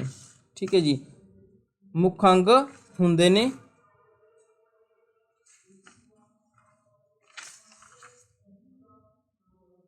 ਤਾਂ ਇੱਥੇ ਆਪਸ਼ਨ ਨੇ ਧੁਨੀਆਂ ਤੇ ਸ਼ਬਦ, ਧੁਨੀ, ਸ਼ਬਦ, ਵਾਕ ਤੇ ਅਰਥ, ਤੇ ਸੀ ਆਪਸ਼ਨ ਹੈ ਵਾਕ ਤੇ ਧੁਨੀ, ਤੇ ਡੀ ਆਪਸ਼ਨ ਆਪਣਾ ਸਿਰਫ ਸ਼ਬਦ। ਤਾਂ ਇੱਕ ਚੀਜ਼ ਦਾ ਧਿਆਨ ਰੱਖਣਾ ਵੀ ਜਦੋਂ ਹਰੇਕ ਭਾਸ਼ਾ ਦੀ ਗੱਲ ਹੁੰਦੀ ਆ ਤਾਂ ਉਹਦੇ ਅੰਗਾਂ ਦੇ ਵਿੱਚ ਨਾ ਤਾਂ ਸਿਰਫ ਧੁਨੀਆਂ ਦੀ ਗੱਲ ਹੁੰਦੀ ਆ, ਨਾ ਸਿਰਫ ਸ਼ਬਦਾਂ ਦੀ, ਬਲਕਿ ਉਸ ਦੇ ਵਿੱਚ ਧੁਨੀਆਂ ਵੀ ਹੁੰਦੀਆਂ ਨੇ, ਸ਼ਬਦ ਵੀ ਹੁੰਦੇ ਨੇ ਸਟੂਡੈਂਟਸ, ਵਾਕ ਵੀ ਹੁੰਦੇ ਨੇ ਤੇ ਅਰਥ ਵੀ ਹੁੰਦਾ ਹਰ ਇੱਕ ਚੀਜ਼ ਦਾ। ਤਾਂ ਇਹ ਚਾਰੇ ਚੀਜ਼ਾਂ ਨੇ ਜਿਹੜੀਆਂ ਹਰੇਕ ਭਾਸ਼ਾ ਦੇ ਮੁੱਖ ਅੰਗ ਹੁੰਦੇ ਨੇ। ਠੀਕ ਹੈ, ਕਦੇ ਇਹ ਨਾ ਸਮਝ ਲਓ ਵੀ ਹਾਂ ਸਿਰਫ ਸ਼ਬਦ, ਅਰਥ ਜਾਂ ਧੁਨੀਆਂ ਹੀ ਹੁੰਦੀਆਂ ਨੇ। ਠੀਕ ਹੈ, ਇਸ ਤੋਂ ਇਲਾਵਾ ਉਸਦਾ ਵਾਕ ਵੀ ਹੁੰਦਾ, ਜਿਹੜਾ ਉਹਦਾ ਭਾਗ ਹੁੰਦਾ। ਠੀਕ ਹੈ ਜੀ, ਧੁਨੀ, ਸ਼ਬਦ, ਵਾਕ ਤੇ ਅਰਥ, ਇਹ ਸਾਰੇ ਕੀ ਆ, ਭਾਸ਼ਾ ਦੇ ਅੰਗ ਹੁੰਦੇ ਨੇ ਹਰੇਕ ਭਾਸ਼ਾ ਦੇ। ਠੀਕ ਹੈ ਜੀ, ਇਸ ਤੋਂ ਬਾਅਦ ਅਗਲਾ ਕੁਐਸਚਨ ਹੈ, ਦੇਖੋ ਕਿਸੇ ਭਾਸ਼ਾ ਦੇ ਪੈਦਾ ਹੋਣ ਨਾਲ ਉਸਦੇ ਨਾਲ ਹੀ ਅਸਿੱਧੇ ਤੌਰ ਤੇ ਕਿਸ ਦਾ ਜਨਮ ਹੁੰਦਾ ਹੈ। ਅੱਖਰਾਂ ਦਾ ਜਨਮ ਹੁੰਦਾ, ਨਿਯਮ ਵਿਧਾਨ ਦਾ ਹੁੰਦਾ, ਸ਼ਬਦਾਂ ਦਾ ਹੁੰਦਾ, ਧੁਨੀਆਂ ਦਾ ਹੁੰਦਾ। ਤਾਂ ਸਟੂਡੈਂਟਸ ਇੱਕ ਗੱਲ ਦਾ ਧਿਆਨ ਰੱਖਣਾ ਵੀ ਜਦੋਂ ਵੀ ਕਿਸੇ ਭਾਸ਼ਾ ਦਾ ਜਨਮ ਹੁੰਦਾ ਤਾਂ ਉਸਦੇ ਨਾਲ ਹੀ ਉਸਦੇ ਨਿਯਮ ਵੀ ਹੈ ਜਿਹੜੇ ਜ਼ਰੂਰ ਬਣ ਜਾਂਦੇ ਨੇ। ਠੀਕ ਹੈ, ਨਿਯਮ ਵਿਧਾਨ ਦਾ ਜਨਮ ਹੁੰਦਾ ਹੈ, ਕਿਉਂਕਿ ਕੋਈ ਵੀ ਵਿਅਕਤੀ ਹੈ ਜਦੋਂ ਸਮਾਜ ਦੇ ਵਿੱਚ, ਚਾਹੇ ਵਿਅਕਤੀ ਤੇ ਲਗਾ ਲਓ, ਠੀਕ ਹੈ, ਕੋਈ ਵੀ ਚੀਜ਼ ਹੈ, ਵਿਅਕਤੀ ਜਦੋਂ ਜਨਮ ਲੈਂਦਾ ਤਾਂ ਉਹ ਇੱਕ ਨਿਯਮਾਂ ਦੇ ਦਾਇਰੇ ਵਿੱਚ ਹੁੰਦਾ, ਉਹ ਪਹਿਲੀ ਨਿਯਮਾਂ ਦੇ ਵਿੱਚ ਵੱਝ ਜਾਂਦਾ। ਜਦੋਂ ਸਮਾਜ ਦੇ ਵਿੱਚ ਪੈਦਾ ਹੁੰਦਾ ਉਸਨੂੰ ਪਤਾ ਹੁੰਦਾ ਵੀ ਇਹ ਕੰਮ ਉਸਨੇ ਕਰਨਾ, ਇਸਨੇ ਨਹੀਂ ਕਰਨਾ। ਠੀਕ ਹੈ, ਉਸ ਤੋਂ ਬਾਅਦ ਹੌਲੀ ਹੌਲੀ ਜਦੋਂ ਵੱਡਾ ਹੁੰਦਾ ਜਾਂਦਾ ਉਹ ਸਮਾਜ ਦੇ ਨਿਯਮਾਂ ਨੂੰ ਸਮਝਦਾ। ਇਸੇ ਤਰ੍ਹਾਂ ਜਦੋਂ ਕੋਈ ਵੀ ਭਾਸ਼ਾ ਜਿਹੜੀ ਉਹ ਜਨਮ ਲੈਂਦੀ ਆ ਤਾਂ ਉਹਨੂੰ ਵੀ ਇੱਕ ਦਾਇਰੇ ਦੇ ਵਿੱਚ ਰਹਿਣਾ ਪੈਂਦਾ। ਠੀਕ ਹੈ, ਉਹਦੇ ਰੂਲ, ਹਰ ਇੱਕ ਜਿਹੜੀ ਭਾਸ਼ਾ ਹੁੰਦੀ ਹੈ ਉਸਦੇ ਆਪਣੇ ਨਿਯਮ ਹੁੰਦੇ ਨੇ। ਤਾਂ ਨਿਯਮ ਵਿਧਾਨ ਉਸ ਜਦੋਂ ਭਾਸ਼ਾ ਜਨਮ ਲੈਂਦੀ ਹੈ ਸਿੱਧੇ ਤੌਰ ਤੇ ਆਪਣੇ ਆਪ ਨਿਯਮਾਂ ਦਾ ਜਨਮ ਹੋ ਜਾਂਦਾ। ਇਸ ਤੋਂ ਬਾਅਦ ਅਗਲਾ ਕੁਐਸਚਨ ਹੈ ਵੀ ਹਰੇਕ ਭਾਸ਼ਾ ਦੀ ਵਿਆਕਰਨ ਹੁੰਦੀ ਹੈ। ਦੇਖੋ, ਹਰੇਕ ਭਾਸ਼ਾ ਦੀ ਵਿਆਕਰਨ ਦੇ ਆਪਸ਼ਨ ਨੇ ਵੱਖਰੀ ਤੇ ਨਿਵੇਕਲੀ, ਦੂਸਰੀਆਂ ਭਾਸ਼ਾਵਾਂ ਨਾਲ ਰਲਦੀ ਮਿਲਦੀ, ਗੁਆਂਢੀ ਭਾਸ਼ਾ ਨਾਲ ਰਲਦੀ ਮਿਲਦੀ, ਤੇ ਡੀ ਆਪਸ਼ਨ ਹੈ ਰਾਸ਼ਟਰੀ ਭਾਸ਼ਾ ਦੀ ਵਿਆਕਰਨ ਨਾਲ ਰਲਦੀ ਮਿਲਦੀ। ਤਾਂ ਇਹਦਾ ਰਾਈਟ ਆਨਸਰ ਆਏਗਾ ਰਾਏ ਵੱਖਰੀ ਤੇ ਨਿਵੇਕਲੀ। ਵੱਖਰੀ ਤੇ ਨਿਵੇਕਲੀ ਹੁੰਦੀ ਹੈ ਹਰੇਕ ਭਾਸ਼ਾ ਦੀ ਵਿਆਕਰਨ, ਠੀਕ ਹੈ, ਦੂਸਰੇ ਨਾਲੋਂ ਵੱਖਰੀ ਵੀ ਹੁੰਦੀ ਹੈ। ਨਿਵੇਕਲੀ ਮਤਲਬ ਕਿ ਉਹਦਾ ਆਪਣਾ ਮਤਲਬ ਕਿ ਵਜੂਦ ਹੁੰਦਾ ਹੈ। ਇਹ ਆ ਗਿਆ ਆਨਸਰ। ਇਸ ਤੋਂ ਬਾਅਦ ਕੁਐਸਚਨ ਡੀ 10ਵਾਂ ਆਪਣਾ, ਵਿਆਕਰਨ ਭਾਸ਼ਾ ਦੇ ਕਿਹੜੇ ਅੰਗ ਦੀ ਵਿਆਖਿਆ ਨਹੀਂ ਕਰਦੀ, ਠੀਕ ਹੈ, ਵਿਆਕਰਨ ਭਾਸ਼ਾ ਦੇ ਕਿਹੜੇ ਅੰਗ ਦੀ ਵਿਆਖਿਆ ਨਹੀਂ ਕਰਦੀ, ਠੀਕ ਹੈ ਜੀ। ਦੇਖੋ ਇੱਥੇ ਆਪਸ਼ਨ ਦਿੱਤੇ ਹੋਏ ਨੇ ਸਟੂਡੈਂਟ, ਧੁਨੀਆਂ ਦੀ, ਅਰਥ ਦੀ, ਵਾਕ ਦੀ, ਅੱਖਰਾਂ ਦੀ, ਠੀਕ ਹੈ। ਤਾਂ ਦੇਖੋ ਜਿਹੜੀ ਵਿਆਕਰਨ ਉਹ ਧੁਨੀਆਂ ਦੀ ਵੀ ਕਰਦੀ ਹੈ ਵਿਆਖਿਆ, ਠੀਕ ਹੈ ਜੀ, ਤੇ ਵਾਕ ਦੀ ਵੀ ਕਰਦੀ ਹੈ ਤੇ ਅੱਖਰਾਂ ਦੀ ਵੀ, ਬਟ ਅਰਥ ਦੀ ਵਿਆਖਿਆ ਨਹੀਂ ਕਰਦੀ, ਠੀਕ ਹੈ ਜੀ। ਅਰਥ ਦੀ ਵਿਆਖਿਆ ਜਿਹੜੀ ਵਿਆਕਰਨ ਉਹ ਨਹੀਂ ਕਰਦੀ ਹੁੰਦੀ, ਬਾਕੀ ਸਾਰੀਆਂ ਧੁਨੀਆਂ ਦੀ, ਵਾਕ ਦੀ, ਅੱਖਰਾਂ ਦੀ ਆਪਾਂ ਪੜ੍ਹਦੇ ਹੁੰਦੇ ਹਾਂ, ਅੱਖਰ ਵੀ ਆਪਾਂ ਪੜ੍ਹਦੇ ਹਾਂ, ਠੀਕ ਹੈ। ਜਦੋਂ ਆਪਾਂ ਜੋ ਹੈ ਸਾਰਾ ਊੜਾ ਆੜਾ ਆਪਾਂ ਪੜ੍ਹਦੇ ਹਾਂ, ਅੱਖਰਾਂ ਦੀ ਵੀ ਹੁੰਦੀ ਆ, ਵਾਕ ਹੈ ਨਾ, ਸਰਲ ਵਾਕ, ਉਪਵਾਕ ਆਪਾਂ ਸਾਰੇ ਪੜ੍ਹੇ ਹੋਏ ਆ, ਧੁਨੀਆਂ ਵੀ ਹੁੰਦੀਆਂ ਨੇ ਵੀ ਕਿਹੜੀ ਧੁਨੀ, ਪਰ ਅਰਥ ਦੀ ਮਤਲਬ ਕਿ ਉਹਦੇ ਵਿਆਖਿਆ ਨਹੀਂ ਕਰਦੀ ਵਿਆਕਰਨ। ਵੈਸੇ ਉਸਦਾ ਭਾਗ ਹੈ ਵਿਆਕਰਨ ਦਾ, ਬਟ ਉਹਦੀ ਵਿਆਖਿਆ ਨਹੀਂ ਕਰਦੀ, ਠੀਕ ਹੈ, ਵਿਆਕਰਨ। ਇਸ ਤੋਂ ਬਾਅਦ ਆ ਸਿੱਖਿਆ ਦਾ ਸਰਵੋਤਮ ਸਾਧਨ ਕਿਹੜਾ ਹੈਗਾ, ਸਿੱਖਿਆ ਦਾ ਸਭ ਤੋਂ ਵਧੀਆ ਸਾਧਨ ਕਿਹੜਾ ਹੈਗਾ, ਸਭ ਤੋਂ ਬੈਸਟ ਸੋਰਸ ਕਿਹੜਾ ਹੈਗਾ। ਦੇਖੋ ਇੱਥੇ ਆਪਸ਼ਨ ਨੇ ਲਿਪੀ ਆ, ਭਾਸ਼ਾ ਗਾ, ਰੇਡੀਓ, ਟੈਲੀਵਿਜ਼ਨ, ਠੀਕ ਹੈ ਜੀ। 11ਵਾਂ ਕੁਐਸਚਨ ਆ ਤੁਹਾਡਾ। ਤਾਂ ਦੇਖੋ ਸਿੱਖਿਆ ਜਿਹੜੀ ਲਿਪੀ ਰਾਹੀਂ, ਇਹ ਮੈਂ ਕੁਐਸਚਨ ਸ਼ਾਇਦ ਪਹਿਲਾਂ ਵੀ ਕਰਵਾ ਚੁੱਕਿਆ, ਲਿਪੀ ਹੈ ਜਿਹੜੀ, ਠੀਕ ਹੈ, ਚਾਹੇ ਰੇਡੀਓ ਆ ਚਾਹੇ ਟੈਲੀਵਿਜ਼ਨ ਆ, ਇਹ ਸਾਰੇ ਕਿਸ ਦੇ ਦੁਆਰਾ ਹੀ ਚੱਲਦੇ ਆ, ਭਾਸ਼ਾ ਦੇ ਦੁਆਰਾ ਹੀ ਚੱਲਦੇ ਆ। ਲਿਪੀ ਹਰੇਕ ਭਾਸ਼ਾ ਦੀ ਆਪਦੀ ਲਿਪੀ ਹੁੰਦੀ ਆ, ਠੀਕ ਹੈ। ਰੇਡੀਓ ਵੀ ਇੱਕ ਭਾਸ਼ਾ ਦੁਆਰਾ ਹੀ ਚੱਲਦਾ, ਕੋਈ ਨਾ ਕੋਈ ਭਾਸ਼ਾ ਉਚਾਰਿਤ ਹੁੰਦੀ ਆ। ਟੈਲੀਵਿਜ਼ਨ ਦੇ ਵਿੱਚ ਵੀ ਕੋਈ ਨਾ ਕੋਈ ਭਾਸ਼ਾ ਦੇ ਵਿੱਚ ਆਪਣਾ ਕੋਈ ਵਿਅਕਤੀ ਬੋਲਦਾ ਗਾ, ਠੀਕ ਹੈ, ਦੇਖਦੇ ਆਪਾਂ ਉਸ ਨੂੰ, ਤਾਂ ਇਹਦਾ ਭਾਸ਼ਾ ਹੋਊਗਾ। ਸਿੱਖਿਆ ਦਾ ਸਭ ਤੋਂ ਸਰਵੋਤਮ ਸਾਧਨ ਆ ਉਹ ਕੀ ਆ, ਭਾਸ਼ਾ ਸਟੂਡੈਂਟਸ। ਦੇਖੋ ਅਗਲਾ ਕੁਐਸਚਨ ਹੈ, ਮਾਇਆ ਆਪਣੀ ਜਮਾਤ ਵਿੱਚ ਕਵਿਤਾ ਸੰਬੰਧੀ ਵਿਚਾਰ ਵਟਾਂਦਰਾ ਕਰਨ ਤੋਂ ਪਹਿਲਾਂ ਉਸ ਕਵਿਤਾ ਦਾ 2-3 ਵਾਰ ਪਾਠ ਕਰਦੀ ਹੈ, ਅਜਿਹਾ ਕਰਨ ਦਾ ਮੁੱਖ ਉਦੇਸ਼ ਕੀ ਹੈ ਉਸਦਾ, ਠੀਕ ਹੈ। ਇਹਦੇ ਵਿੱਚ ਆਪਸ਼ਨ ਨੇ ਵੀ ਸਿੱਖਿਆਰਥੀ ਨੂੰ ਦਰੁਸਤ ਕਾਫੀਆਂ ਰਸੀਫ ਦੀ ਪਛਾਣ ਕਰਵਾਉਣ ਦੇ ਲਈ, ਠੀਕ ਹੈ ਜੀ। ਅਗਲਾ ਗਾ ਕਾਵਿ ਸੰਵੇਦਨਾ ਪੈਦਾ ਕਰਨਾ ਜਿਸ ਨਾਲ ਸਿੱਖਿਆਰਥੀ ਅਰਥਾਂ ਦਾ ਅੰਦਾਜ਼ਾ ਲਗਾ ਸਕਣ।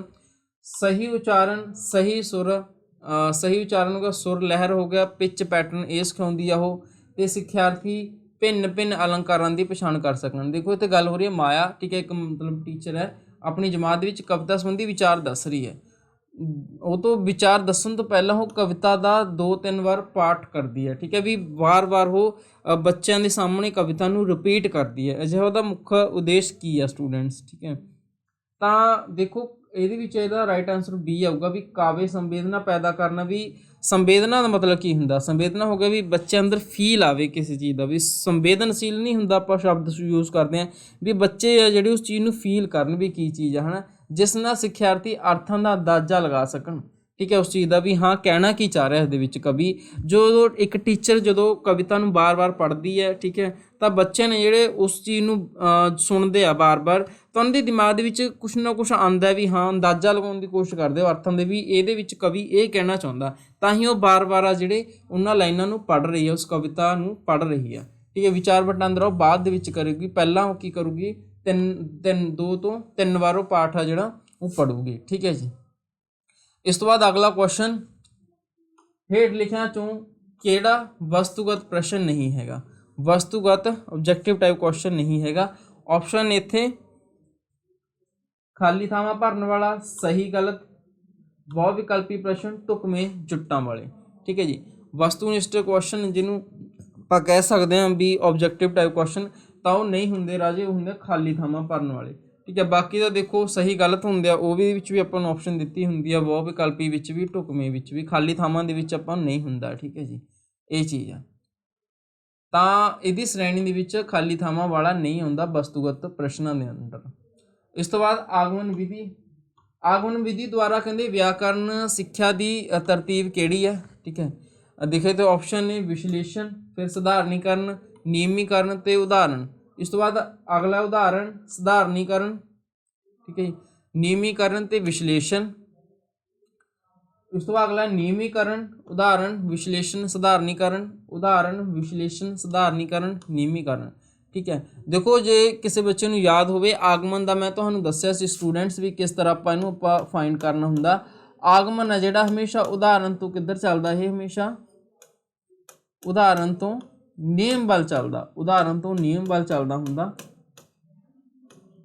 ਉਦਾਹਰਨ ਤੋਂ ਨਿਯਮ ਵੱਲ ਚੱਲਦਾ ਹੁੰਦਾ। ਇਹਦੇ ਵਿੱਚ ਪਹਿਲਾ ਉਦਾਹਰਨ ਦੱਸਦੇ ਆ, ਦੈਨ ਉਸ ਤੋਂ ਬਾਅਦ ਆਪਾਂ ਨਿਯਮ ਦੱਸ ਦੇਂਗੇ, ਠੀਕ ਹੈ ਜੀ। ਇਹ ਆਗਮਨ ਦੇ ਵਿੱਚ ਹੁੰਦਾ। ਦੇਖੋ ਇਹਦੇ ਵਿੱਚ ਤੁਹਾਨੂੰ ਪਤਾ ਵੀ ਪਹਿਲੀ ਆਪਸ਼ਨ ਵੀ ਕੱਟ ਹੋ ਜਾਏਗੀ ਸਟੂਡੈਂਟ, ਤੇ ਸੀ ਆਪਸ਼ਨ ਵੀ ਇਹਦੇ ਵਿੱਚੋਂ ਕੱਟ ਹੋ ਜਾਏਗੀ। ਤਾਂ ਆਪਸ਼ਨ ਆਪਣੇ ਨੇ ਬਚਦੇ ਨੇ ਡੀ ਤੇ ਬੀ, ਹੈ ਨਾ, ਦੋ ਆਪਸ਼ਨਾਂ ਬਚਦੀਆਂ ਨੇ ਆਪਣੇ ਕੋਲ। ਦੇਖੋ ਪਹਿਲਾਂ ਆਪਾਂ ਹਰੇਕ ਚੀਜ਼ ਦਾ ਕੀ ਆ ਉਦਾਹਰਨ ਦਿੰਦੇ ਹੁੰਦੇ ਹਾਂ, ਦੈਨ ਉਹਦਾ ਸਧਾਰਨੀਕਰਨ ਕਰਦੇ ਹਾਂ, ਫਿਰ ਉਹਦੇ ਨਿਯਮ ਬੱਚਨ ਨੂੰ ਦੱਸਦੇ ਹਾਂ। ਨਿਯਮ ਦੱਸਣ ਤੋਂ ਬਾਅਦ ਆਪਾਂ ਉਸ ਚੀਜ਼ ਦਾ ਕੀ ਕਰਦੇ ਹਾਂ, ਵਿਸ਼ਲੇਸ਼ਣ ਕਰਦੇ ਹਾਂ। ਤਾਂ ਇਹਦਾ ਰਾਈਟ ਆਨਸਰ ਬੀ ਹੋਊਗਾ, ਉਦਾਹਰਨ ਦੱਸਣ ਤੋਂ ਬਾਅਦ ਉਹਦਾ ਸਧਾਰਨੀਕਰਨ, ਠੀਕ ਹੈ ਵੀ। ਉਦਾਹਰਨ ਆ ਜਿਹੜੀ ਸਧਾਰਨ ਰੂਪ ਦੇ ਵਿੱਚ ਬੱਚਿਆਂ ਨੂੰ ਦੱਸਣੀ, ਫਿਰ ਉਹਦਾ ਨਿਯਮ ਦੱਸਣੇ, ਫਿਰ ਉਹਨਾਂ ਨਿਯਮਾਂ ਦਾ ਵਿਸ਼ਲੇਸ਼ਣ ਕਰਨਾ ਚੰਗੀ ਤਰ੍ਹਾਂ, ਉਹਨੂੰ ਪਾਰਟਸ ਦੇ ਵਿੱਚ ਡਿਵਾਈਡ ਕਰਕੇ, ਹੈ ਨਾ, ਉਹ ਚੀਜ਼ ਆ। ਤਾਂ ਇਹਦਾ ਰਾਈਟ ਆਨਸਰ ਬੀ, ਠੀਕ ਹੈ ਜੀ। ਉਦਾਹਰਨ, ਸਧਾਰਨੀਕਰਨ, ਨਿਯਮ ਤੇ ਵਿਸ਼ਲੇਸ਼ਣ। ਇਸ ਤੋਂ ਬਾਅਦ 15ਵਾਂ ਕੁਐਸਚਨ ਤੁਹਾਡਾ, ਗਦ ਅਧਿਐਨ ਦਾ ਮੁੱਖ ਉਦੇਸ਼ ਕੀ ਚੀਜ਼ ਹੁੰਦੀ ਆ, ਠੀਕ ਹੈ ਜੀ। ਗਦ ਜੋ ਆਪਾਂ ਪੜ੍ਹਦੇ ਆ, ਇੱਕ ਜਿਵੇਂ ਪੈਰਾ ਹੁੰਦਾ ਹੈ ਨਾ, ਇੱਕ ਪਦ ਹੁੰਦਾ, ਇੱਕ ਗਦ ਹੁੰਦਾ। ਪਦ ਕਵਿਤਾ ਦੇ ਰੂਪ ਵਿੱਚ ਆਪਾਂ ਜਿਹਨੂੰ ਕਹਿੰਦੇ ਹਾਂ, ਠੀਕ ਹੈ। ਗਦ ਹੁੰਦਾ ਜਦੋਂ ਇੱਕ ਪੈਰੇ ਦੇ ਰੂਪ ਵਿੱਚ, ਲੇਖ ਦੇ ਰੂਪ ਵਿੱਚ ਹੁੰਦਾ। ਤਾਂ ਇਹਦੇ ਵਿੱਚ ਆਪਸ਼ਨ ਨੇ ਵੇਗ ਵਿੱਚ ਪੜ੍ਹਨ ਦਾ ਅਭਿਆਸ ਹੁੰਦਾ ਇਸਦੇ ਦੁਆਰਾ, ਭਾਸ਼ਾ, ਹਾਵ ਭਾਵ, ਵਿਚਾਰ ਦਾ ਵਿਸ਼ਲੇਸ਼ਣ ਹੈ ਇਹ, ਧੁਨੀ, ਸ਼ਬਦ, ਵਾਕ ਰਚਨਾ ਦਾ ਵਿਸ਼ਲੇਸ਼ਣ ਹੈ, ਰਸ, ਛੰਦ, ਅਲੰਕਾਰ ਇਹਦਾ ਅਧਿਐਨ ਹੈ, ਠੀਕ ਹੈ ਜੀ। 15ਵਾਂ ਕੁਐਸਚਨ ਆਪਣਾ। ਤਾਂ ਇੱਕ ਸਟੂਡੈਂਟਸ ਧਿਆਨ ਰੱਖਣਾ, ਗਦ ਦੇ ਵਿੱਚ ਕੀ ਹੁੰਦੀ ਆ, ਭਾਸ਼ਾ ਹੁੰਦੀ ਆ, ਹਾਵ ਭਾਵ ਹੁੰਦੇ ਤੇ ਵਿਚਾਰ ਦਾ ਵਿਸ਼ਲੇਸ਼ਣ ਹੁੰਦਾ, ਠੀਕ ਹੈ ਜੀ। ਇਹਦਾ ਇਹ ਵਾਲਾ ਰਾਈਟ ਆਨਸਰ ਹੋਊਗਾ। ਦੇਖੋ ਵੇਗ ਵਿੱਚ ਪੜ੍ਹਨ ਦਾ ਤਾਂ ਅਭਿਆਸ ਬਿਲਕੁਲ ਨਹੀਂ ਹੈਗਾ। ਵੇਗ ਵਿੱਚ ਪੜ੍ਹਨ ਦਾ ਹੁੰਦਾ ਵੀ ਤੇਜ਼ੀ ਨਾਲ ਆਪਾਂ ਕਿਸ ਚੀਜ਼ ਨੂੰ ਪੜ੍ਹ ਸਕੀਏ, ਠੀਕ ਹੈ। ਧੁਨੀ, ਸ਼ਬਦ, ਵਾਕ ਰਚਨਾ ਇਹ ਵੀ ਨਹੀਂ ਆਪਾਂ ਕਰ ਸਕਦੇ ਹੁੰਦੇ, ਠੀਕ ਹੈ। ਧੁਨੀਆਂ ਜਦੋਂ ਜ਼ਿਆਦਾਤਰ ਇਹ ਕੱਸ ਦਾ ਪਾਠ ਹੁੰਦੀਆਂ ਨੇਗੀਆਂ, ਜ਼ਿਆਦਾਤਰ ਆਪਾਂ ਜਦੋਂ ਕਵਿਤਾ ਪੜ੍ਹ ਰਹੇ ਹਾਂ ਧੁਨੀਆਂ ਉਚਾਰਿਤ ਕਰਦੇ ਬੋਲਦੇ ਉਹਦੇ ਦੌਰਾਨ।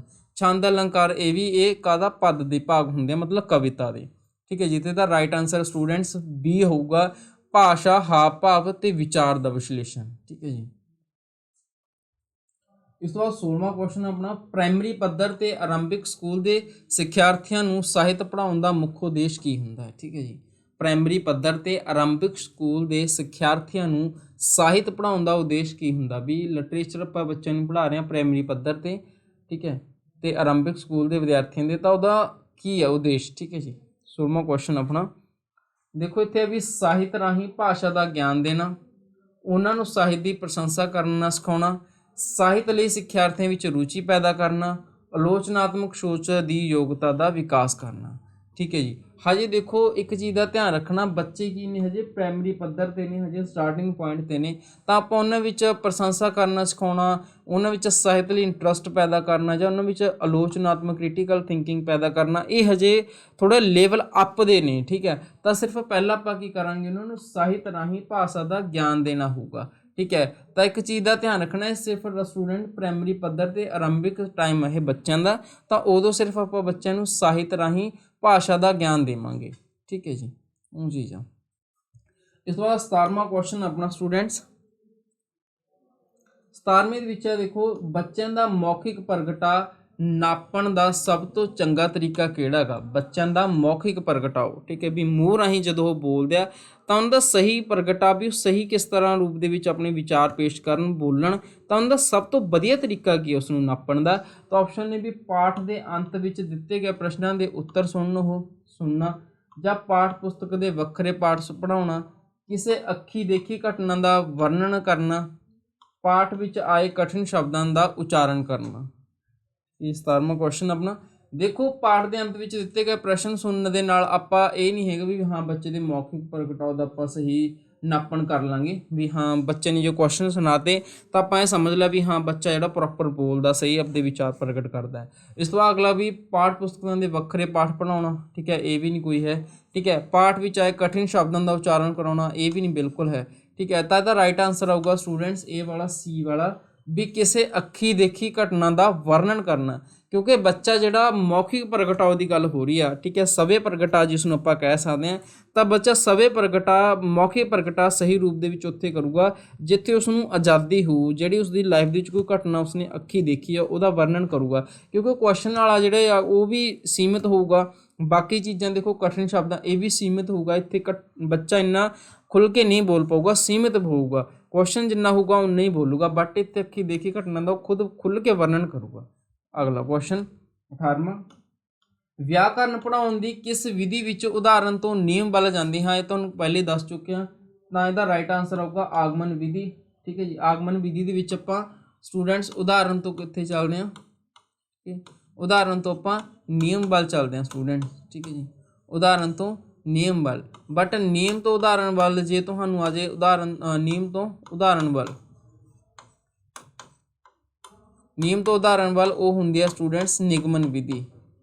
निगमन विधि मैं चंगी तरह तुहानूं दस्सिया है भी नन्ने ते निगमन तो नन्ने ते नियम, इस तरह तुसीं इहनूं एज ए ट्रिक याद भी कर सकते हो भी नन्ने ते नियम पैंदा ते नन्ने ते ही निगमन पैंदा।